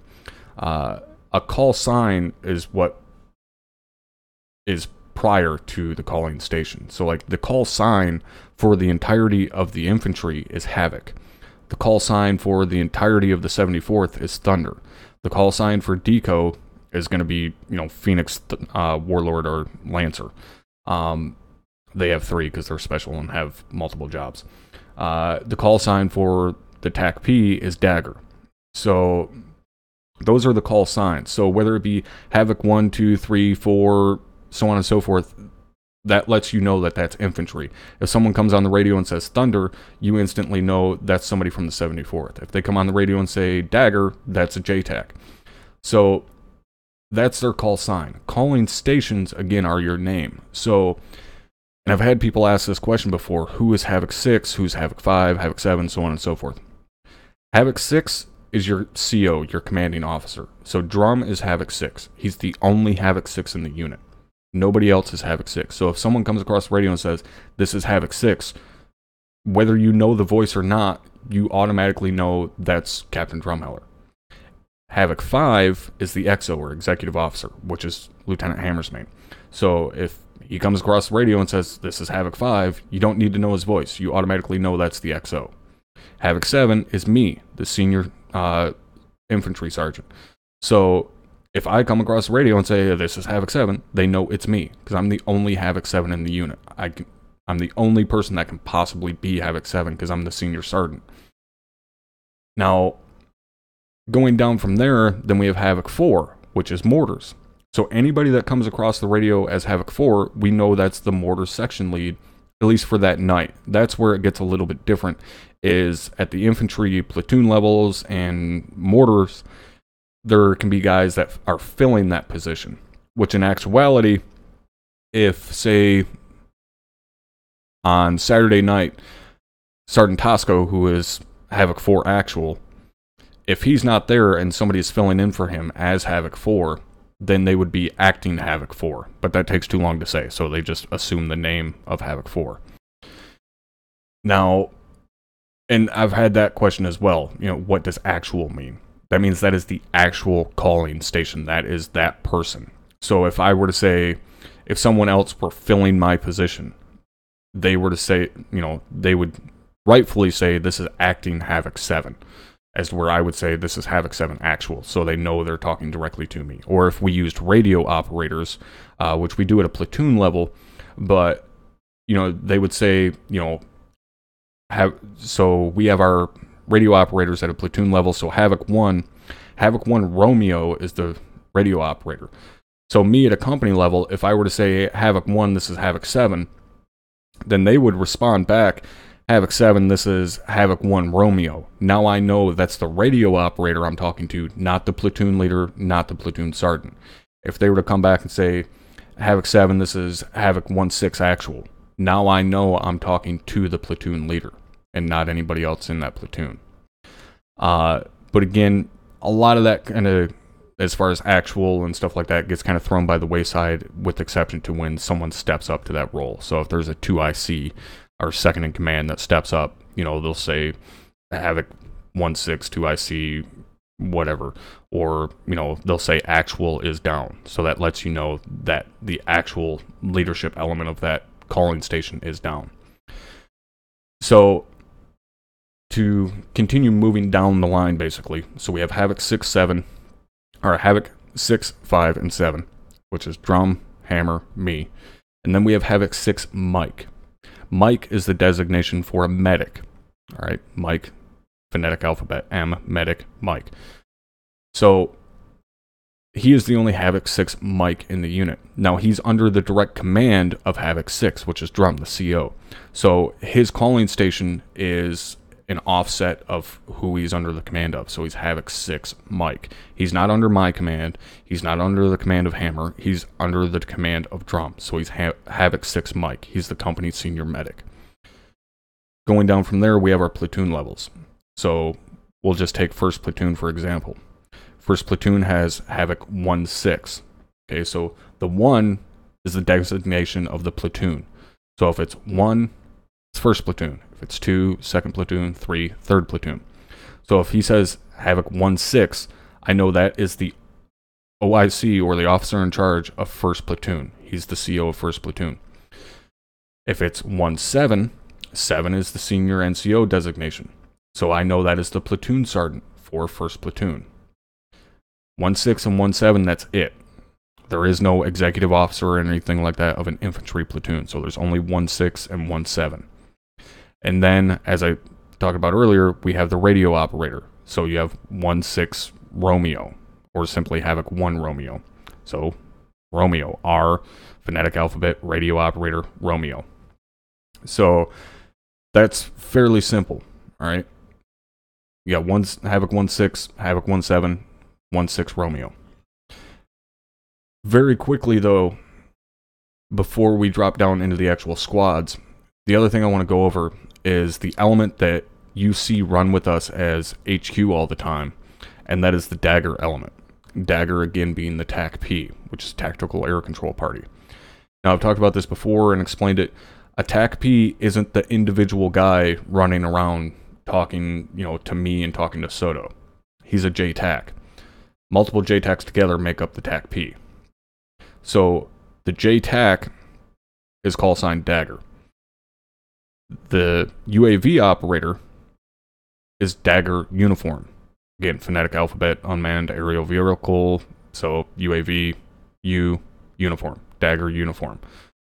So Dagger and Dagger Uniform make up the TAC-P for that task force. So anytime I say Dagger element, I'm talking to both of them. If I just say Dagger, I'm talking to the actual JTAC. If I say Uniform, then I'm talking to the UAV operator. All right, so hopefully that clears that up a little bit. Now going down to a squad level, see, like Loster, your calling station is what? Would be Havoc 3-2. All right, so Havoc 3-2. And you're looking at him right now on my Android device. So Havoc 3-2, first number is the designation of their platoon. So 3 means 3rd Platoon. Second number is going to be their squad. Okay, so you have 3-2, 2nd Squad, 3rd Platoon, Alpha Company.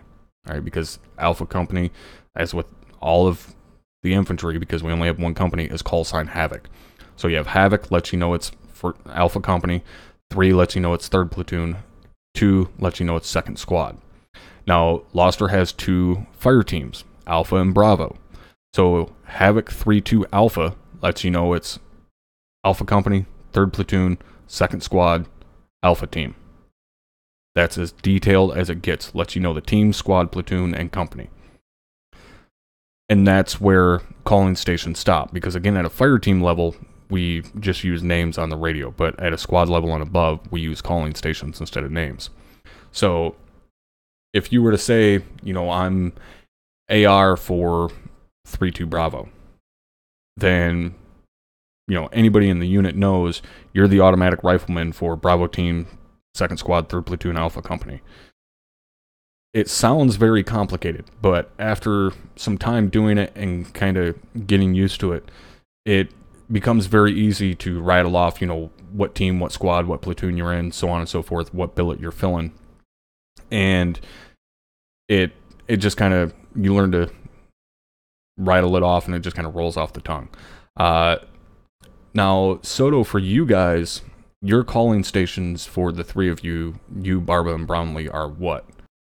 We have our specific billets, and that's where we call it in. So I'm, of course, Thunder 6-1, Barba is Thunder 6-2, and Brownlee is Thunder 6-3, and we stick with those calling stations regardless of the sortie that we're flying. So, for example, when I was on my LOA here over the summer, when I was getting my dispatch license, Barba had to fly for me, but he still called on the radio Thunder 6-2 because that's who he is. It's not necessarily it's a bit unrealistic because realistically, your flight is going to be what you are. So you could have, let's say you had four-ship formations of A-10s from the real 74th Fighter Squadron over your head.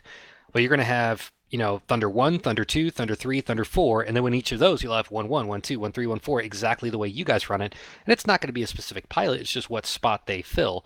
We stick with ours just so people know who's up in the air. So if 6-1 calls a CAS check-in, okay, we got Soto. If 6-2 calls a check-in, you got Barba. If 6-3 calls a check-in, you got Brownlee. And there's no question about it because I've had it happen before. For example, on Charlie, I was filling in on the ground. Everyone thought I was flying. I'm like, we have more than one pilot, right? Yeah, and as Vertigo says, their wife's call sign while I served was Household 6. That's epic. Yep.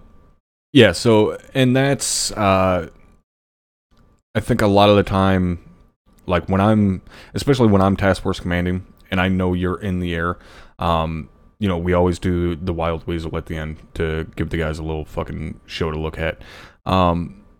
And each task force commander and pilot is going to have their own kind of thing, their own kind of relationship, if you will. And the same goes for task force commanders and platoon HQs and squad leaders. Like, when you work together so often, you're going to develop your own kind of relationship and how you do things together and stuff like that.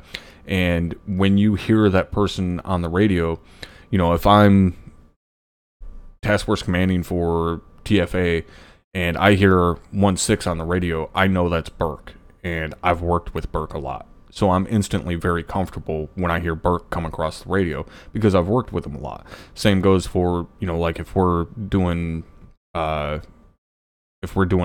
and you come help out with the fucking fireworks show at the end. When I call you on the radio, which again doesn't really happen outside of that, we already have our own kind of understanding and banter back and forth from the times that we've done that before. And the same as like when you were doing the cast for PR stuff and I called you as Ares, which, right after that we talked about it on the podcast, that it's pretty much never going to happen that an Ares is going to directly radio an air asset. But in that situation, because of the rapport that we have, it was perfectly normal not necessarily normal, but it probably wasn't shocking for you to hear my voice come over 7-0 and say, Thunder, this is Ares. Yeah, not at all. I mean, it's a pleasant surprise, too. And again, it's one of those things where immediately who's calling you, whether or not, you've worked with this person. And that's where it really kind of kicks off. Because, in my case, especially when we were flying, when things are going crazy down there, you've called Dagger a couple of times, you haven't got word back, and then suddenly Dagger uniform gets on the phone. You're like, whoa, okay, what's going on down there? I mean, I've had it happen once and only once, but it was over Leskovets during the previous FTX cycle, and I hear Havoc 5 call up on 7-0, and I went, oh my god, what is Why happening am I down talking there? to the task force commander directly? Right, why is the XO on the phone with me? What did I do? And basically, he said exactly what you think he was going to say. Everything in that tree line, make it go away. Right. And that's, like you said, you instantly know that's the XO when he says it's Havoc 5. And if Havoc 5 is calling me on the radio, something is very fucking wrong, because I am not supposed to be talking to this guy directly. Right. He should never be on the phone. And that's where the calling stations can really, really play a big part of what we do, because it is going to impart information on you just from that alone that says, I really need to listen. So like if I was filling in for Task Force Charlie and I hear Havoc 3-2 on 7-0 calling for a danger close, run on smoke at this location, I'm thinking, how badly have things had to go to where it's rolled this far downhill? So in other words, your bottom of the barrel example is Loster calling you for ECAS. Yeah, I went for it this time. It's alright, it'd probably be my bottom of the barrel too, because knowing my luck, I would be standing next to him saying, please God, no, please God, no. So yeah, that's an explanation of calling stations. So hopefully you guys are able to understand it a little bit better when we're jabbering off on the radio, saying Havoc 3 this, Havoc 7, and stuff like that. You guys know a little bit better who we're talking to. Now, the next part I want to get into is kind of some of the verbiage that we use in stuff known as pro words or procedure words and phrases. And again, this is something that we go over in OSUT, and it's essentially pro words are used to pass along clear, concise information quickly. And so when we say break on the radio, it's essentially for us, think of it as a period in a sentence. So if we're having to send a long message on the radio and we say break, you'll see that we'll let go of the radio, take a second, usually take a fucking breath, and then continue sending our message because it's something long. We need to take a second, catch our fucking breath, say the rest of it. So when you hear us say break, it's just us saying, essentially there's a pause in this sentence. It doesn't mean we're done talking or anything like that. Now the exception to that being when you, kind of rarely, but when you hear us come over the radio saying break, break, break, emergency traffic, that's generally the last thing any of us want to hear. At least I think so. Loster, what about you? On our platoon net, yes, because that usually means there's some type of heavy shit rolling right at us. Shit's about to get bad.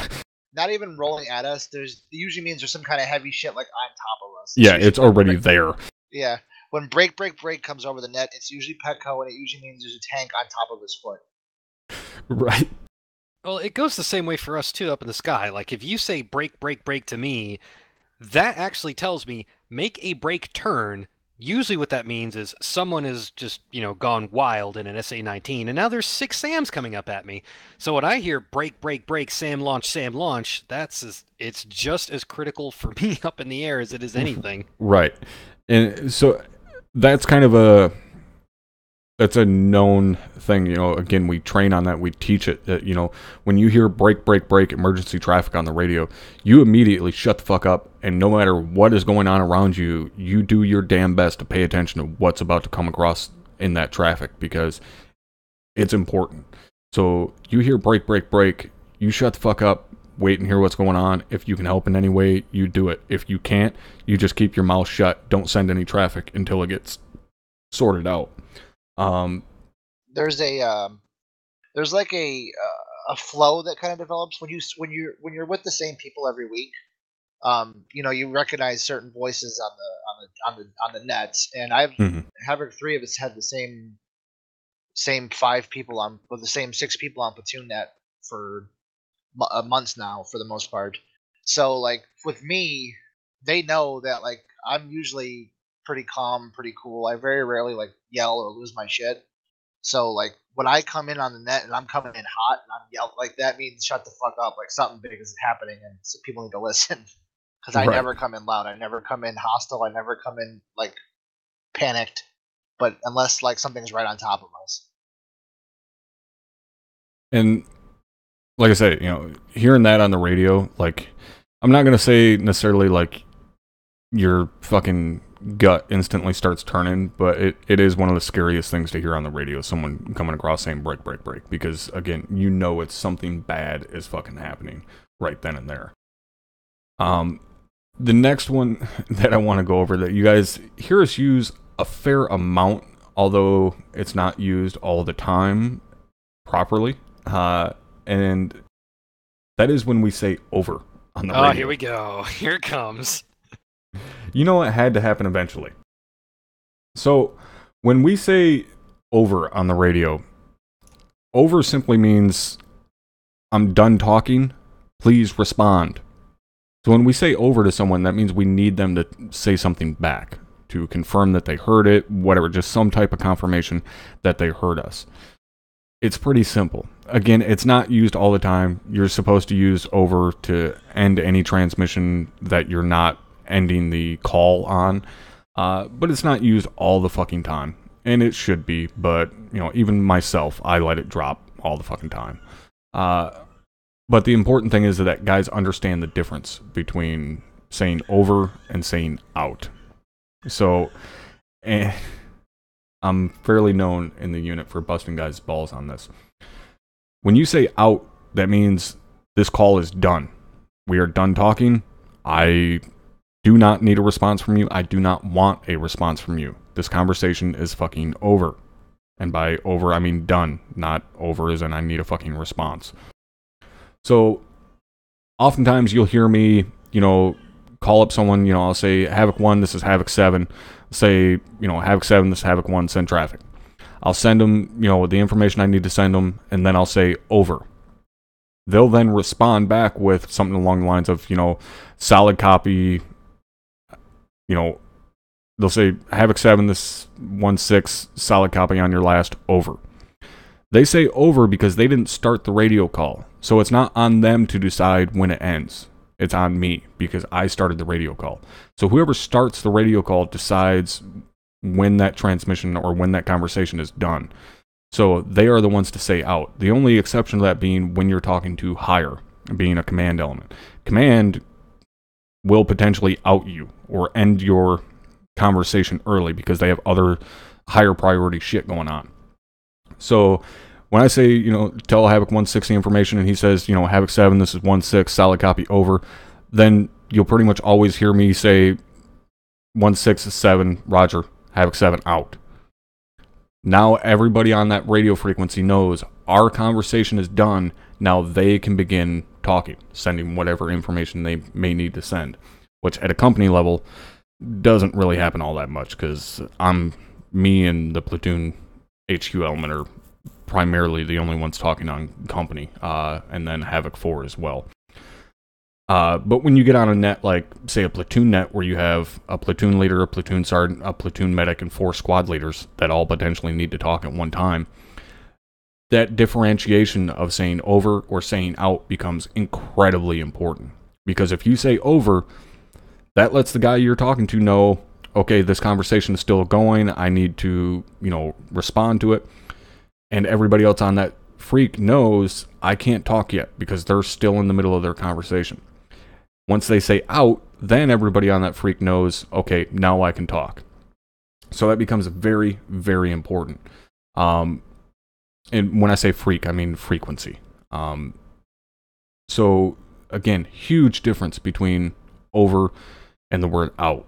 And as I say in my OSUC class all the time, nobody says over and out on the radio. It's made up Hollywood bullshit. Like, they mean two completely different things.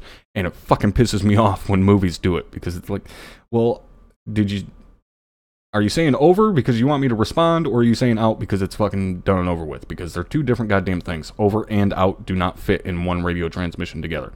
And it annoys the piss out of me. Now,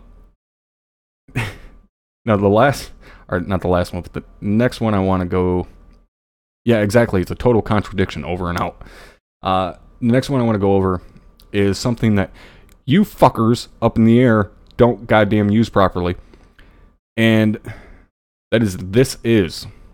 This is important to us. This is where those calling stations comes into play.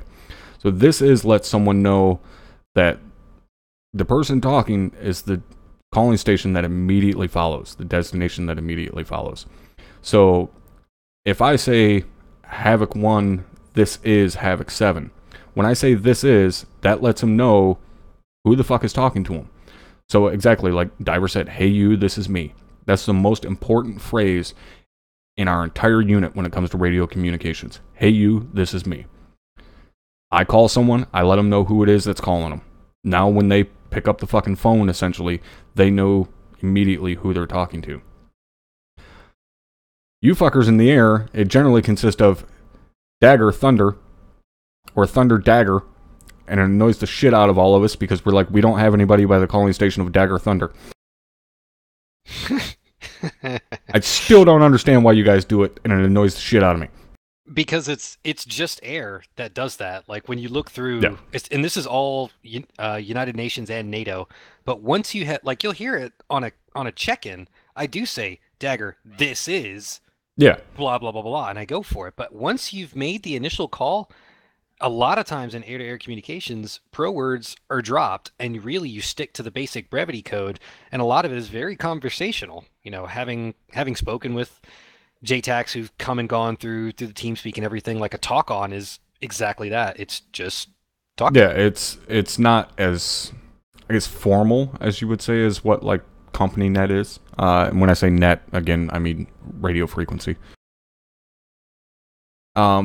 So yeah, it's not quite as formal. It's not as rigid. Oh, but I know it's still going to drive you bonkers, so I'm going to keep. Oh yeah, absolutely. Now the next thing to go over is what Liquid brought up there. Soto, why don't we say repeat on the ground? Ah, you said the R word. I know it feels dirty. Even when I'm in OSUT and I say it and I'm telling guys not to say it, it feels dirty. It's like I'm 6 years old and saying fuck again. Right. It's like it's like cancer to the ears, but when you say that word, that is basically saying the previous fire mission, do it again, whatever it was. So pretty much the only times you will ever hear that word is Dagger either talking to Havoc 4 or talking to me. Because Dagger can say, hey, R word, previous 9 line. And I go, okay, I'm coming back. I'll be there in a minute. And if they call Havoc 4 and do the same thing, R word, previous fire mission, they're going to put rounds exactly where they last went. They may not have a choice. Like, if something comes off nasty, somebody fat thumbs or, mispresses their push to talk button on company net on 3-1, and someone from Havoc 4 hears the R word, they're going to ask for clarification. Am I sending rounds? And if they do it properly, they won't ask for clarification. They're sending rounds. Mm-hmm. And again, it's one of those, obviously, we train guys very hard on shit like that. So I don't believe we would have someone dumb enough to have, like, some random fucking person get on company net and say repeat, and Havoc 4 would follow through with that fire mission, because they know damn well at this point, if it's not the task force commander or Dagger saying Havoc 4, this is Dagger, repeat fire mission, they're not going to carry it out, hopefully. But that being said, there's still that minuscule chance that they could. And we're not going to take that minuscule chance, because a lot of times, by time a fire mission is carried out, we're constantly trying to push forward. Usually fire missions are out ahead of us. So by the time a fire mission is carried out and it were to get back to, someone saying repeat and them doing that fire mission again, that fire mission is potentially going to be right on top of our fucking domes. So that's why it's so goddamn dangerous, and why we bust people's balls so hard when they say it and they're not supposed to be. And like Liquid said, majority of us don't even say the word repeat in normal everyday conversation anymore, because we use say again, which is what we use to tell someone to repeat something. You tell them say again. Very clear, very concise. Say again, whatever the fuck you just said. So there's no confusion as to, am I, telling them the same radio message again, or am I fucking launching mortars again? There's no confusion there. So say again becomes incredibly important for us, because we won't use the word repeat. And Jordan asks stupid question, and believe me, Jordan, I've spent a lot of time instructing. The phrase is true. There is no stupid question, but the one that isn't asked. How would you ask to repeat a transmission, or would you just say repeat transmission? No, you never say repeat transmission, because of what we were just going over. You would say repeat transmission sounds like repeat fire mission over the radio. That's even scarier. No, you would just say again all before, say again all after, say again last transmission, say again last on net, something along those lines. But you would never say, repeat such and such. So yeah, you say again. Now, next one I want to get into is really an easy one, and we use it quite a bit, and that is disregard. Disregard is exactly as it sounds. You just disregard it. You act as if it never happened. And it may seem kind of stupid, or kind of simple, if you will, but it's better than saying, oh, never mind, or shit like that. Just say disregard. that quick, that simple. Everybody knows, all right, means it never happened. Now, one after disregard that we use a decent amount, and I've had quite a few questions about, is interrogative. So Soto, if I were to call you and say, Thunder, this is Havoc 7, interrogative over, what is your initial thought when you hear that radio transmission? Well, the immediate response is, Havoc 7, this is Thunder 6-1, go ahead. Because the initial thought is, you have a question for me. Exactly. That needs clarifying. Otherwise, you wouldn't be on the net asking me if you didn't have a question. So, for those of you guys that don't know, interrogative is essentially you saying that you have a request of information. It's letting that person know you have a question that requires information that person has. They need to answer you. Okay? So, you may ask, well, why don't we just come over the radio and say, Thunder 6-1, I have a question. Or Thunder 6-1, and start asking the question. Right. I was like, here's the worst one. Thunder 6-1, what's your current fuel status? Meanwhile, Yeah. I'm dodging Sam's. Yeah, Dude, exactly. I'm busy. And that's where the biggest part of our communication comes into play, and that is call and response. So when we call someone on the radio, majority of the time, unless it's super hectic and it's important information that needs to get across, and all of us fuck up sometimes, but you'll call and then you wait. So like if I was calling, say, Loster, and I said, Havoc 3-2, this is Havoc 7, over. That's where I stop talking. I wait for him to respond, and he'd respond back, Havoc 7, this is Havoc 3-2, send traffic over. And then he waits. And then I send my message. I don't just immediately say, Havoc 3-2, this is Havoc 7, move your dumb ass out of my way.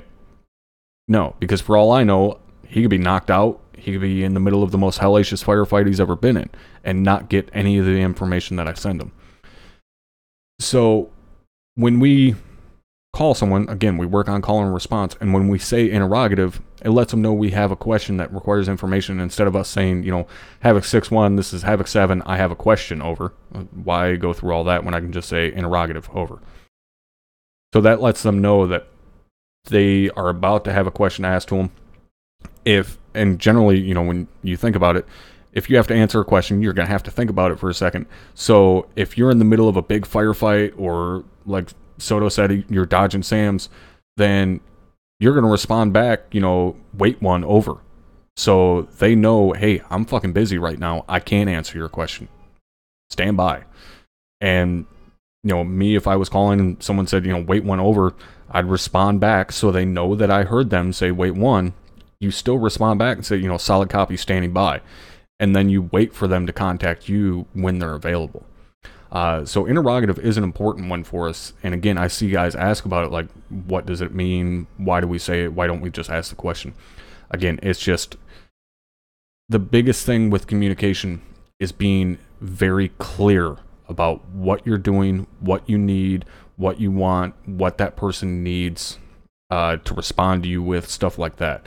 That's the biggest thing with communication, and why we're able to take 60 guys and throw them into a single server and get stuff done fairly competently, is because of how strict we are with communications and things along those lines. And that's really about the bulk of the pro words that we really use. And there's some other phrases that you'll hear us throw out there sometimes. Stuff like, you'll often hear like me or Drum or Hammer say, move your guys at your discretion. So that's at their discretion, however they want to. And that's us basically telling a platoon leader, hey, it's your fucking platoon. Move them however the fuck you see fit. I'm not where you are. I'm not where your squad leaders are. If you think they need to move in a certain direction, then fucking move them. Don't ask me permission. And we do that quite a bit. And what about you, Soto? What other like phrases and actually, no.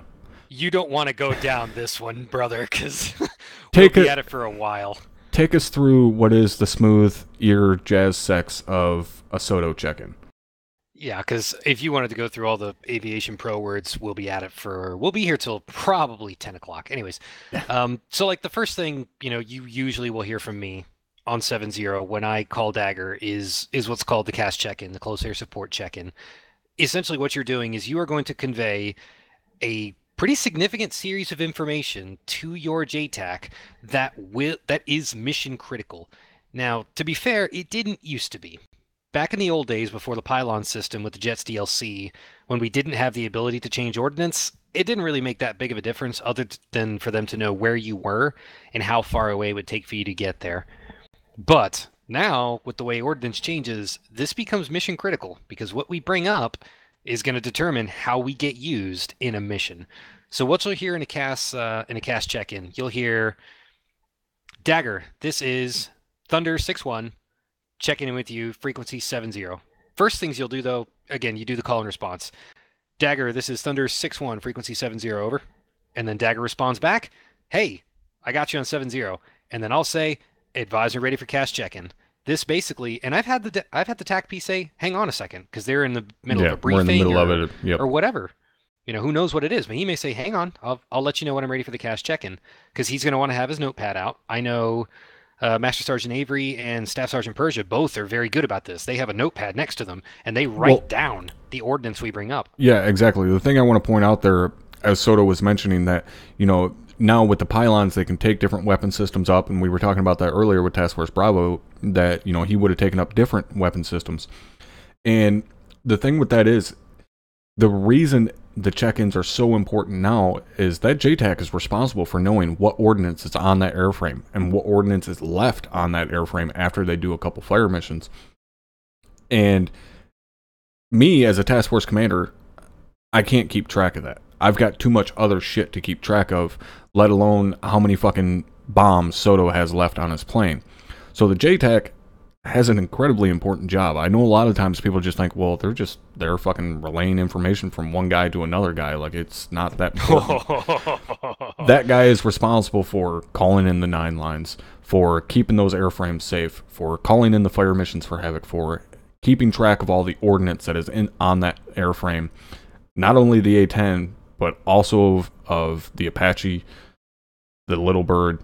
He has to keep track of all that and what is still left on there. So when I call Dagger and say, hey, I need a Maverick fired at this fucking tank, he then knows, if he's been keeping track of everything properly, he knows, Havoc 7, we don't have any Mavericks left. He's going to have to hit it with a GBU.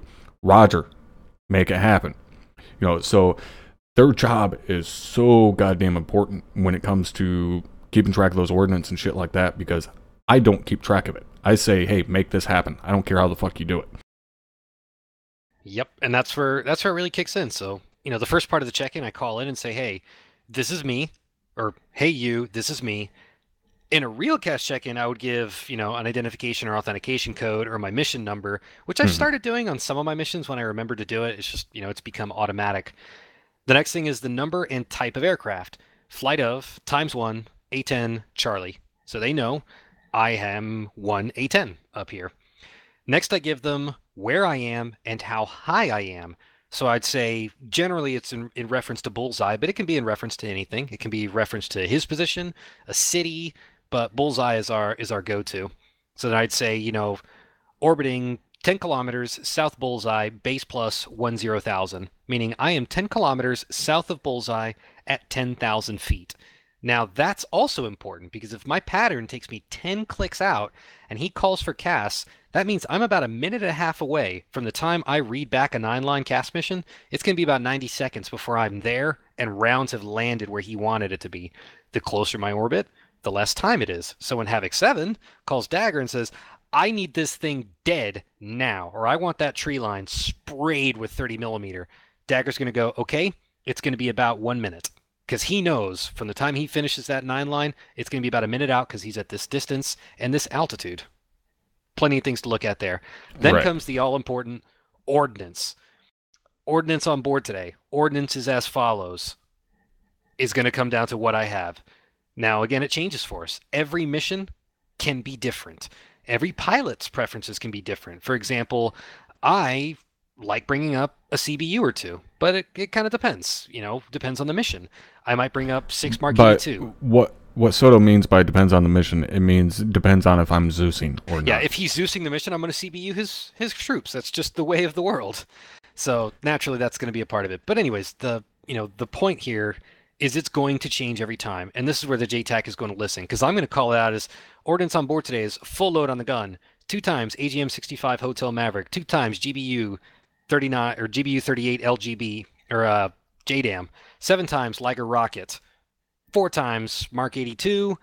2 times Sidewinder, whatever. Who knows? He's got to be able to listen to that because he's going to know, okay, he's got this many JDAMs under the wing. Now, which ones does he have? Did he bring GBU 38? Did he bring GBU 54? Oh, he brought GBU 54. Now that means he's got JDAMs, which he can drop safely on damn near anything on the map, but they're also laser guided. So I can laze in his stuff. These are the things that the JTAC is thinking about when he's hearing a cast check-in. When I call, I've got AGM 65 Hotel Maverick, means these Mavericks are going to sight in on a visual source, meaning if I can see it, I can kill it. If I bring up Delta Mavericks, it means I can only see things that are emitting heat. So there's a bunch of things that they have to think about when going through it. But, that's a different story for a different day, is the different ordnance types available. The next thing is playtime, which is going to be my time on station. That's basically saying, okay, I've got this much fuel on board. How long you can loiter. Bingo. It's like, here's how long I'm available for your work. Generally, it'll be 0 plus 9 or 0, because most of our operations are about 90 minutes, from the time we check in with the TAC-B, but it could be more, could be less. For example, if a pilot came up and got to playtime after calling his ordnance, he said playtime is 10 plus 90. That means I'm not going to be available for 10 minutes. Who knows why that might be? Maybe the pilot's getting something squared away in his avionics. Maybe he screwed up his pre-flight. There's stuff that's going to delay the time that he can actually work. But it basically means I will be available in 10 minutes for your work. And of course, the critical thing is the abort code. Everybody's got their own abort code. We generally try to keep them pretty professional. Like, you've had some guys have their, abort code be like kittens or donuts or some stupid shit like that. Generally, you're going to want to keep it somewhat professional, but it has to be something that sticks out in your head. Some of the rotary guys are very straightforward. They use abort, period. That's all it is. Mine is wave off. That's what I use. I believe Barba also uses wave off. The trick to that is that not everyone can have the same abort code, which makes life even harder for the poor TAC-P, because he might have 2 strikes coming in at the same time. He may have Warlord shooting. He may have me shooting. Let's say he wants me to stop my fire mission. He calls wave off. That means, okay, I'm done. He didn't have to say, Thunder, this is Dagger, wave off. All he does is key his mic and says, wave off, wave off, wave off, and I'm out of there. Or if it's Warlord, he goes, abort, abort, abort, and then Warlord is going to stop. There's a reason that we all have our own abort codes, and they have to come out clear as day and be something that sticks out into your head. Yeah, and again, that's something you guys practice, which, again, it doesn't make any sense to me as the guy on the ground. To me, I'm just like, they can all be fucking abort. Like, you have a calling station for a reason. Say Thunder abort, Warlord abort. But again, that's, how you guys handle your abort codes. But the thing I wanted to go back on is you mentioned something called bullseye. What is bullseye for those guys that don't know? Sure. Bullseye is a pre-designated spot in the area of operations that is used as a reference point for all aviation elements. So usually what we'll do, it'll be somewhere close to the AO. And we talk about where we are in reference to bullseye. So for example, if there's a marker down and I just can't be bothered to go looking for a grid coordinate for a marker, I'd say, interrogative location to bullseye, and they'd go southwest bullseye, 1 click. I can pull up my TADS, look at bullseye on the map, look at about 2 kilometers, bang, there's my marker. So that's what we use. You can use even bearing to bullseye if you're a total badass, but basically it tells people where you are. You don't have to go looking at a map, looking for a marker, looking for something. Bullseye is our go-to, and everyone knows where it is because I mark it every single mission. And so that... And again, we're not going to go through every single little phrase and stuff that you guys use, because like you said, we'd be sitting here all fucking night. But that gives you guys kind of a rundown of what the verbiage and stuff, especially like when I'm Zeusing and I'm listening to 7-0, when you hear Dagger talking to Thunder or talking to Warlord or those guys, you can hopefully somewhat better understand what they're talking about now. And the next thing I want to get into as we're kind of closing on time here, you guys will hear us use, obviously, the phonetic alphabet a lot. If you don't know what the phonetic alphabet is, the NATO phonetic alphabet is, what you hear all the time: Alpha, Bravo, Charlie, Delta, so on and so forth. It's not like what you hear in, like, COPS or something like that, which is like the civilian phonetic alphabet, which is, Atom, fucking whatever the hell it all is. I still have never learned it. I don't care to learn it. So NATO phonetic alphabet is used for a lot of things. And it's also used as kind of a shorthand for phrases. So oftentimes you'll hear one of us say that we're Oscar Mike. Oscar Mike is phonetic alphabet shorthand for on the move. So OM, Oscar Mike. So instead of saying we're on the move, we just say we're Oscar Mike. Again, simple phonetic shorthand. So when you hear someone say, that was Sierra Hotel, SH, phonetic shorthand for shit hot. When you hear, a lot of times you'll hear one of us in response to something say, yeah, exactly, 40 Mike, 40 millimeter. You'll hear one of us say in response to something, Tango Mike TM, thank you much. It's just... Jesus, I said that in real life the other day. Oh, you did? Yeah, I said it to a coworker. I asked for something off the printer and they handed it to me. I said Tango Mike, and they looked at me like I had 3 fucking heads. I was like, oh no. Yeah. And then like something like Charlie Foxtrot, clusterfuck. Just simple shit like that where, again, you use NATO phonetic for shorthand. Lima Charlie, loud and clear. Stuff like that. So you'll hear those phrases a lot, and I've had people ask multiple times, what they mean, like, what does Tango Mike mean? And, we don't really think about it at all, or at least I don't. Like, when I'm streaming and, I say, Tango Mike to someone, I don't think about it in the moment of, like, oh yeah, people watching probably have no idea what the fuck I just meant by that, which is why we're, going over this stuff here. Because for us, doing it for so long, when you hear that, you don't like when someone says Oscar Mike, I don't necessarily hear Oscar Mike. Like, my brain automatically translates it to on the move. When someone says Tango Mike, I don't hear Tango Mike. I hear thank you. That's it. Yeah, Whiskey Tango Foxtrot. What the fuck? So, or simply Whiskey Tango White Trash. That's one you probably don't really hear much, but I did.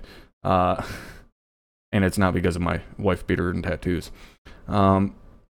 So those phrases, like I said, you'll hear them on the radio, but when you do it long enough, you don't really hear the phonetics of it. Your brain just automatically translates it to what it's actually meant to be.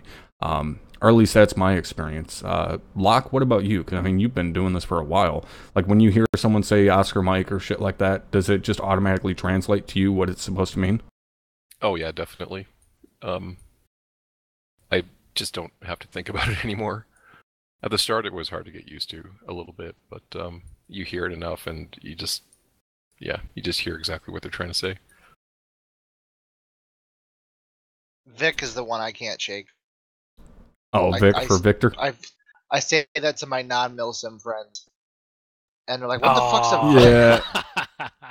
Yeah, and that's another one that, I forgot to mention, when we say Vic, it's short for Victor, or V for vehicle.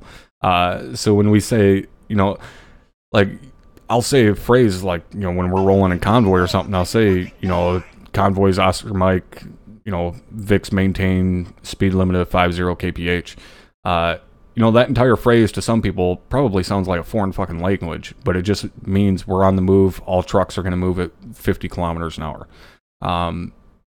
But, again, it's kind of that usage of pro words and phrases to send along larger amounts of information while saying less. And yeah, exactly. Like Vertigo said, it's a language in and upon itself that takes time to learn. And yeah, phrases like FUBAR are used a lot. Not so much. And there's a couple of those that have kind of made their way into normal, everyday vocabulary. Things like FUBAR, which stands for fucked up beyond all recognition. Or even something like snafu. People use snafu more than FUBAR here. Yeah, people use the phrase snafu all the time. I hear vast people majority use of it them correctly. I'm like, no, that's not how you use Yeah, snafu. exactly. You meant to say FUBAR. Yeah, and people, they don't understand they don't know what it actually means. They just think, oh, it means I fucked up. And no, snafu was shorthand for situation normal, all fucked up. So it's one of those where, like, FUBAR and snafu especially have worked their way into, normal phrases and normal vocabulary, but people don't necessarily really know what they mean. And like, I remember being in school, in like middle school and shit, and hearing a teacher say snafu, and I'm like, I'm sitting there thinking, because I grew up in a military family, I'm like, dude, do you not realize that snafu means situation normal all fucked up? Because it's not really a proper place to be using it in a fucking school. Hey, Brewer, go over time now or times now. Oh, dear God. Yeah. There you go. Oh, you fucker. Need you to move Okay. my pause times Is now. Drum still here? Yeah. Because I'm just I'm expecting the chat to light up. On my pause, times now. And this is where I have to bust the balls of my good buddy known as Richie. Yeah. Any of you guys that have watched What the about going streams? across the street? Oh, fuck off. I am much better about it now, so fuck you. So my buddy Richie, who you guys would know from stream, I'm usually messing with him here and there. I oftentimes refer to him as the big black dick of freedom himself. Uncle Richie. Yeah, Uncle Richie. He likes to say times now, just like he likes to ask me a question. When we say time now, it essentially just means immediately. But guys, more often than not, say times now. Why? I have no fucking idea, because they're not fucking multiplying anything. They're telling someone when to do something, or when something happened. Like, they're not over there trying to figure out fucking trigonometry and shit. They're simply relating a time. So, yeah, a lot of times guys will say times now, and it annoys the fuck out of us, because it's time now. And the other one is, as was somewhat mentioned there, pause. Not P-A-W-S, it's pause. P-O-S, and not piece of shit. It means position. So a lot of times you'll hear guys trying to say pause, and they'll say pause. Why? I have no fucking idea. I guess it's just a fucking accent type thing. But yeah, pause is position. And then another one that you'll hear us say in relation to that sometimes is sit rep or situational report. And that's just simply us requesting all pertinent information of that current element. So if I were to call Havoc 1 and say, Havoc 1 interrogative, what's your sit rep, over? He's now going to take a minute to radio down to his squads, find out, what their ACE report is, ammo, casualty, equipment, get their locations, all of that, and then he's going to report back to me their full sit rep. So he's going to tell me their current location, their current standing, whether they're in defensive positions, pushing forward, whatever, their current ammo count, their casualties, their equipment. Every piece of pertinent information is going to be included in that sit rep. And Richie has been on the podcast a couple times. And yes, Ryu, exactly. With phonetic alphabet, you minimize the output, minimize the output, maximize the amount of information. Yeah. Index, and mission complete is another really good one. Index, E-N-D-E-X, or end exercise, is what we do when we are finished with a training exercise. It's not index. You're not taking account of anything or writing down an index of who was there. Index is an end of exercise. And again, that's only used at the end of a training exercise. For the end of a deployment operation, we say mission complete. So there's oftentimes confusion there with guys. they'll say index at the end of the mission, and then we got to bust their balls because we're like, this wasn't a fucking training exercise, dumbass. It was a mission. So that doesn't really sit too well. But for you guys in the channel, what phrase do you guys catch yourself saying the most? Like, even outside of the unit, like normal everyday conversation, what do you guys catch yourself saying the most? Say again. Say again. Yeah, I was gonna say it's say again. Easy. The R word just doesn't exist in my vernacular anymore. Yeah, so that's universal. Everybody, it's say again. The other one I'll use a lot is affirm or Roger. To the point, like, I forget exactly what the hell it was I was talking to my brother about. We were texting back and forth, and I said Roger or something like that, and he responded back with, shouldn't that be Wilco? Because I told you, or I asked you to do something, or something along those lines. I can't remember what it was, but he's around me so much when when I'm doing the ARMA stuff, and he knew that Roger wasn't the correct response because I was essentially responding to an order given, so I should have been saying Wilco. So that was fun to have my brother bust my balls for not using the proper pro word, which is pretty good when I'm a fucking OSUT instructor and he's just someone that happens to be standing there listening to me sometimes. Yeah, the one that sneaks in for me, other than say again, is acknowledged. I don't know why I do that all the time, but that's a pilot one, like, because that's out there. Like, I've had my dad do it. I've had my dad go acknowledged. I'm like, what the fuck, Pops? And then I realized I do it too. Yeah, affirmative is usually just broken down into affirm. Which one do you guys catch yourself fucking up on the most? Like, oh shit, no, I should have said so and so. Like, do you guys ever catch yourself fucking up on one of the pro words? Yes. Contact. Aha. I've been saying contact since Arma 2. And now we don't say contact anymore unless they're shooting at us. So it's because we use it properly. Yeah, well, fuck you. I don't like so, it. For those of you guys that don't know or don't watch my OSUT streams on day 2, we go over this. When we say contact is when you're engaged with whatever that element is, or engagement is imminent, meaning they're right fucking in front of you, you're going to be engaged. So that's contact. You've made contact with them via 556. Otherwise, you'll hear us use phrases like foot mobile, which means, it's just a guy on his feet, or, the other one you'll hear us use, not so much in this campaign, more so when we're doing something like coin counterinsurgency, is a phrase known as MAM, military age male, which that gets used a lot when you're in an area where civilians are also armed. So you can't really just say an armed foot mobile, because an armed foot mobile could also be a civilian. But a MAM could also be a civilian, but it's letting you know a MAM is a military age male, anyone from like 15 to 50. So it's just a clear-cut way to let someone know, hey, there's an armed MAM over there, or simply there's a MAM over there. They now know there's a potential fighter in that direction, at that distance, whatever. As to where if we were to just simply say civilian such and such bear such and such distance, we know they're a non-combatant, which is another word for a civilian. It means they're going to fight us, hopefully. But the second they, if they are armed, if they raise their weapon at us or they start firing at us, they're no longer a civilian. They're now a contact.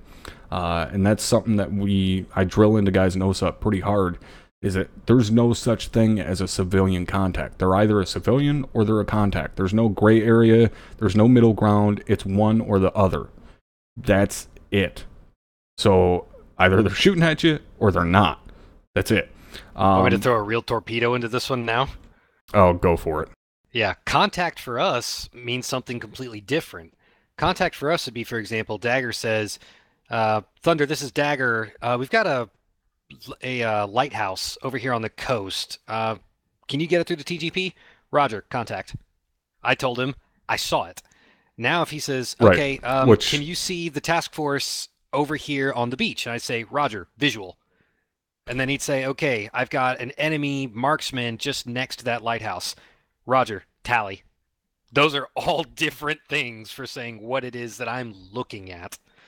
Yeah, for us, we simplify it and say, eyes on. Very quick, very simple. Hey, you see such and such over here? Eyes on. So yes, we see it.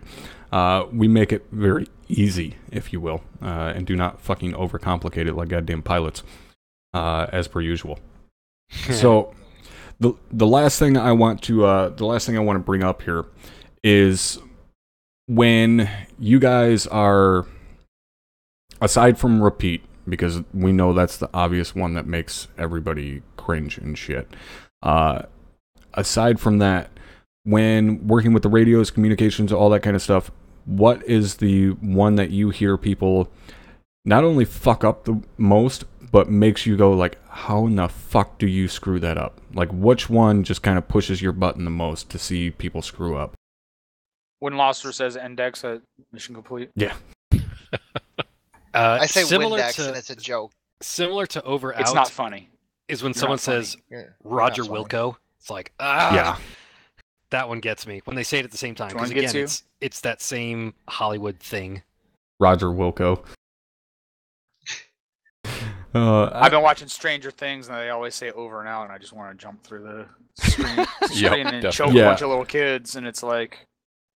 It's they I said was they, it's- back. or they still say now, kids don't fucking know. One of the That's episodes, not what a walkie-talkie is. one of the podcasts, we had talked about movies and TV shows and shit, and I was talking about that new SEAL Team show that David Boreanaz is in. And in like the first 5 minutes of the show, I hear one of them say over and out, and I was like, oh my fucking god, are you kidding me? Of all things, a TV show about Navy SEALs, and they're going to say over and out, for fuck's sakes. What about you, Locke? Which one like catches you the most, like when people fuck it up? The index thing, that usually gets me pretty good at the end of missions. I can't really think of many others offhand. It's just slip ups like times now and stuff like that. But or outing. When they're you're not supposed the to say person over. initiating. But I mean, I do that too. I make mistakes, or I'll say over and realize I have more to say, and when I get excited, and I do that shit pretty often. So I'm not perfect either, but yeah, those are pretty much the things I notice. I think for me, aside from, the obvious ones that we've already talked about, is one that we haven't talked about, and that is one that normally happens when we do convoys, because for some reason when somebody gets in the driver's seat of the truck, their brain stays on the fucking outside of the truck, and that is checking in on a fucking radio frequency. And this is something that any of you guys that have watched the streams when we're dealing with the gun trucks have probably seen me or Drum yell at somebody for trying to check in on a fucking convoy net. And that's not the way it's done. We do a fucking radio check just like any other fucking radio frequency. But for some reason, when guys get in a fucking vehicle, they think now they need to check in instead of saying, which pisses me off quite a bit every single time. And then, Loster, bring up what you just said in chat right there. Or don't. Fuck off. This is why nobody likes he Loster. said off comms. Oh. He was saying when someone calls it a BDRM or says over, then keeps talking. Yeah, it's pretty much. Yeah. The misidentification of armor is pretty annoying, but that's not so much a mistake on, the pro words and stuff. That's just them not knowing their fucking job. And as far as how I'm liking the SEAL show, it's absolute dog shit. And I only watched about 10 minutes of it to the point where I seen them extracting on the fucking Zodiac boat, and they had the Mark 48 gunner sitting in the middle of the boat firing on both sides, and nobody else was shooting. And I was like, this is the most fucking retarded shit I've ever seen. Whoever produced this show is going to make me buy stock in Windex. So what about stepping up? When someone is stepping up to a role like their fire team leader goes down, is what's the proper radio for that? That's something I've not been entirely clear on, at least in the past few weeks.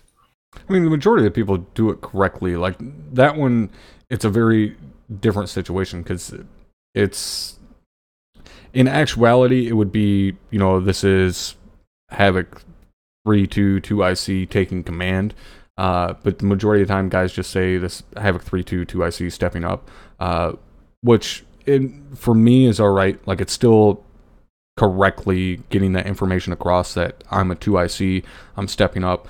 Majority of the time, hopefully they follow up with, this 3-2, 2IC stepping up, actual is down, Mike is working on him, or give me some type of information on to what's going on with your actual, so I know, is he down, is he coming back up, is he KIA, why are you on this fucking radio frequency?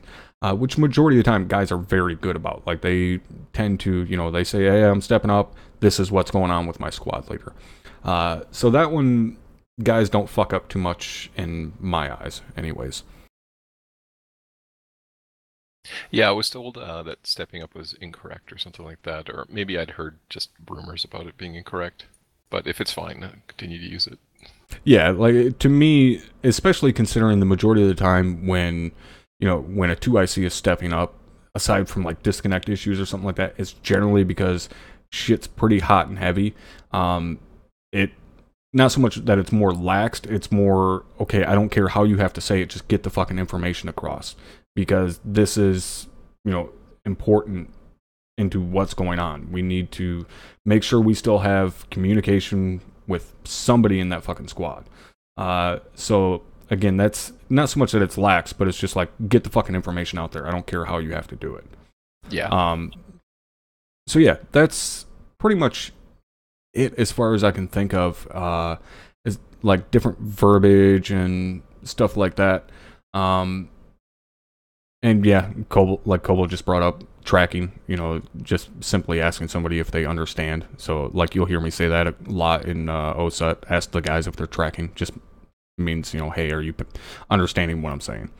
But yeah, that's pretty much it that I can think of as far as different verbiage or pro words and stuff like that you guys will hear us say quite a bit, maybe not necessarily understand.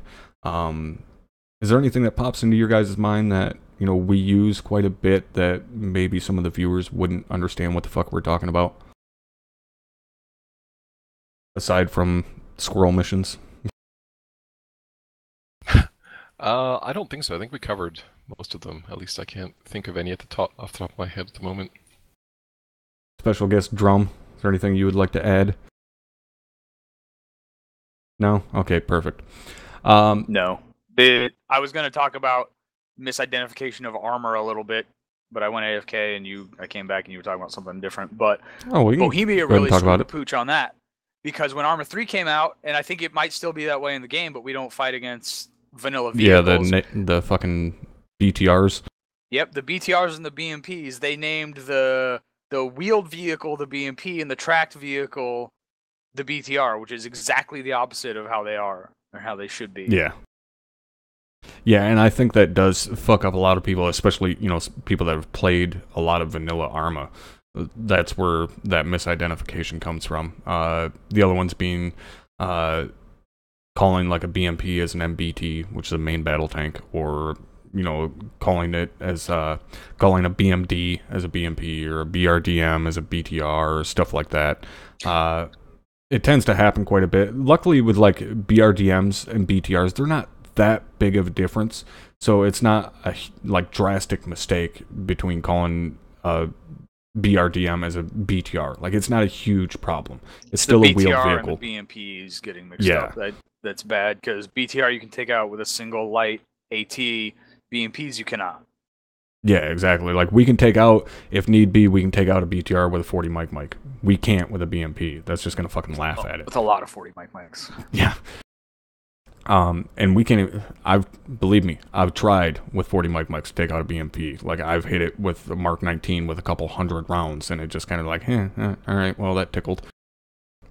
So yeah, the misidentification from armor, yeah, I think definitely a lot of that comes from vanilla Arma and them getting that ass backwards. How the fuck did they manage that? Like, why did they fucking do that? It just makes no sense.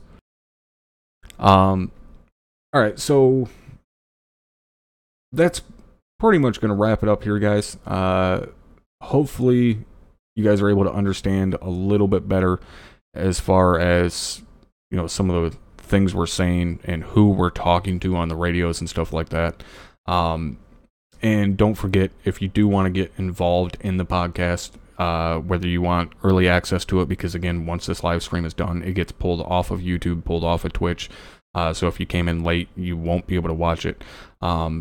With exception to my Patreon subscribers, guys who pledge $1 a month, get 1 week early access to the podcast, as well as, you can pledge to be able to send in topics that you want to hear us talk about on the podcast, or even potentially be a guest on the podcast. So if you want to get involved in it, make sure you check out that Patreon link down below and see if it's something you're interested in.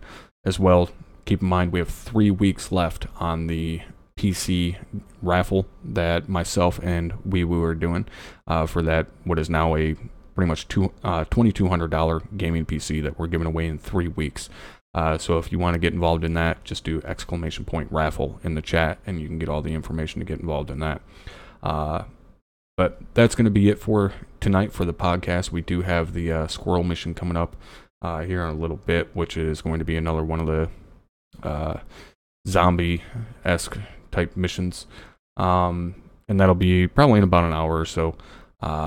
So hang out for a little bit, grab yourself some chow, and come back in a little bit if you want to see that. But that's going to be it for the podcast tonight. Thank you guys for joining me on the stream. Also, thank you guys for joining me in the virtual booth here. Soto, any parting words for the viewers? Nothing here. So looking forward to seeing everyone on the FTX cycle. All right. Locke, any words? Nope, nothing for me. Thanks again for having me on. Excellent. Loster's probably still gone and nobody cares about him anyways, so we won't go to him. Drum probably doesn't have any words either. So that's going to be it, guys. Thank you for hanging out. Hopefully you enjoyed the podcast today and you go away a little bit more informed as to how we work and why we say the things we do, if you will. So, again, thanks for hanging out, and I will see you all later.